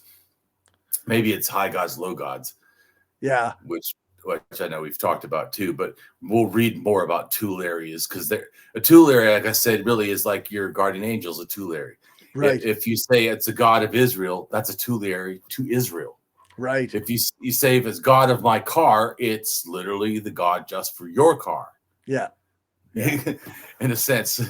So it's a patron or whatever, type of a thing, which is very close to why I thought it, and which I still kind of write. It relates to, it comes from animal totems and stuff. Okay. Because they already had the patron, like our clan.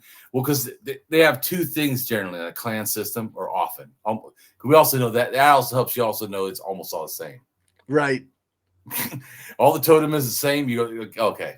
So you have moieties, and moieties are like can be like a big grouping. So you're either like, say, like Tlingit, right? They have, and if I'm getting this wrong, I'm sorry. I'm tired. I think it's the crow and the eagle, or maybe it's the crow and the whale or something. Okay. Anyways, but it's two, those you're in a sense in one moiety, which is like your, this thing like your spiritual half. There's two things, right? So because you're supposed to interact and date the other thing. That way you don't get incest in a sense. Okay. And then inside these, they'll have multiple clans. I don't remember also how many. Let's say 5 in each one or something. So it's like 10 total clans in 2 moieties. And each clan has its own thing, like the bird clan, and you could be the otter clan, or inside of the crow. Moiety. Anyway, interesting. Once again, it's like hierarchy stuff, but it's breaking things up and stuff. But that kind of like similar stuff is all over, like Australia, China, everywhere, right? Africa, the Americas. So oh, that was a culture thing, right? So, but like I said, I my goal is also to help. Always, I told you, I really want people to stop being racist and start realizing different cultural ideas don't feel like they're so strange, because in a sense they kind of aren't. Right. Yeah, they definitely are related to the ones that most whatever you believe. Yeah, that's right. So like, yeah, you might be a Christian, but that didn't come out of nowhere. That is directly related to like, you can even relate it to the indigenous religions that you like dismiss regularly. That's right. Right? I totally agree. In fact, that is what I'm trying to say. So you're getting it. That's what I'm trying to say is you need to stop seeing yours as somehow special and different. Yeah. Yours is like another name for almost the same thing. Yeah. Yeah. And like I said, you literally say that you shouldn't have an Asher pole, and yet you guys light candles of a menorah all the time. Like, Right. Right. Yeah. which literally you even say, well, yeah, but to us, that's a different tree. It's a tree of life, yes, like everybody else, but ours is all the damn and Corey. What is the tree of life? Is the Milky Way. It's the pathway to the souls and afterlife. Right. So it's it's the same thing. It's the same thing. So Corey's like, wait a minute, animists also have some sort of a fire, embers, or smoke that goes up. Right? Yeah, it's not special. Sorry, yours is a tree, theirs is a thing. Some people have a one-legged person, or Yours a is cut-off dragon tail, and all kinds of different things. But they generally are all past. Because here's another thing that's interesting too, is do you know that dung beetles look at the Milky Way and that's how they guide? I bet you they looked at that and then the Egyptians made a mythology that related to them, even though for sure the Milky Way is all over the place, but everybody relates it to themselves. Right. Yeah, for sure. So I think it helps bring all this stuff in together. And I don't hope that people, lose culture. I hope they lose mythology. Belief. Right. Yeah. Yeah, So, for sure. I think you can still, role play or whatever. Yep. You can have traditions and cultural things. Yeah. I don't think you have to destroy all culture to lose the hierarchical supernatural beliefs that are part of it. Right. And I do hope you lose both those, both the hierarchical and the supernatural. Yeah, that's right. Both those beliefs are bad. Yeah. All right. Well, Corey, go ahead and tell us where to find you and what you're doing. I am the Skeptical Leftist all over the place. I guess technically on like Threads and Instagram, I'm Anarchy in the SK. But you can pretty much find me. My link tree is linktree.com/skeptical leftist. So that's where you can find all my stuff. Like I've got a couple interviews still coming out. I recently published an edited version of our live stream where we talked about Atlantis. So that's out. I do shorts as like from all my episodes. There's always shorts and Instagram reels and shit. So check that all out. And it's I'm trying to do all kinds of cool stuff. I've got current events coming out every second Tuesday. We live stream and talk about some news items from an anarcho communist perspective, and then I'm also talking to a guy, Owen McDonald, who is from the UK. We're talking about doing something regular together too, which we haven't really established it yet, but it's in the process of existing. So right on. All right, well, everybody, take care.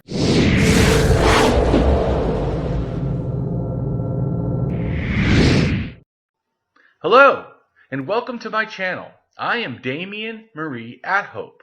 In the simplest terms, I am an atheist-humanist philosopher and prehistorical writer-researcher at DamienMarieAtHope.com.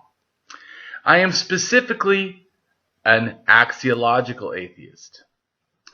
An axiological atheism can be thought to involve ethical and value theory reasoned and moral argument driven apatheism, agnosticism, atheism, anti-theism, anti-religionism, secularism, and humanism. Axiological atheists can be understood as a value theory or a value science atheist. As an axiological atheism's ethically reasoned and constructive pro-humanity. I am an axiological thinker, value theorist. The science of goodness, worthiness, usefulness, valuableness, virtue, reliableness, accuracy, validity, morality, integrity, beneficialness, etc., etc. We axiologists have a value consciousness. And in general, we see the architecture of humanistic humanitarianism value in people that we see as dignity beings. Places and things are not. Axiology is a value theory. In its broadest sense, it involves areas of philosophy that are deemed to encompass some evaluative or evaluation aspect. Therefore, it crosses almost all domains in some way or another. Now for a more detailed terms as to what I am.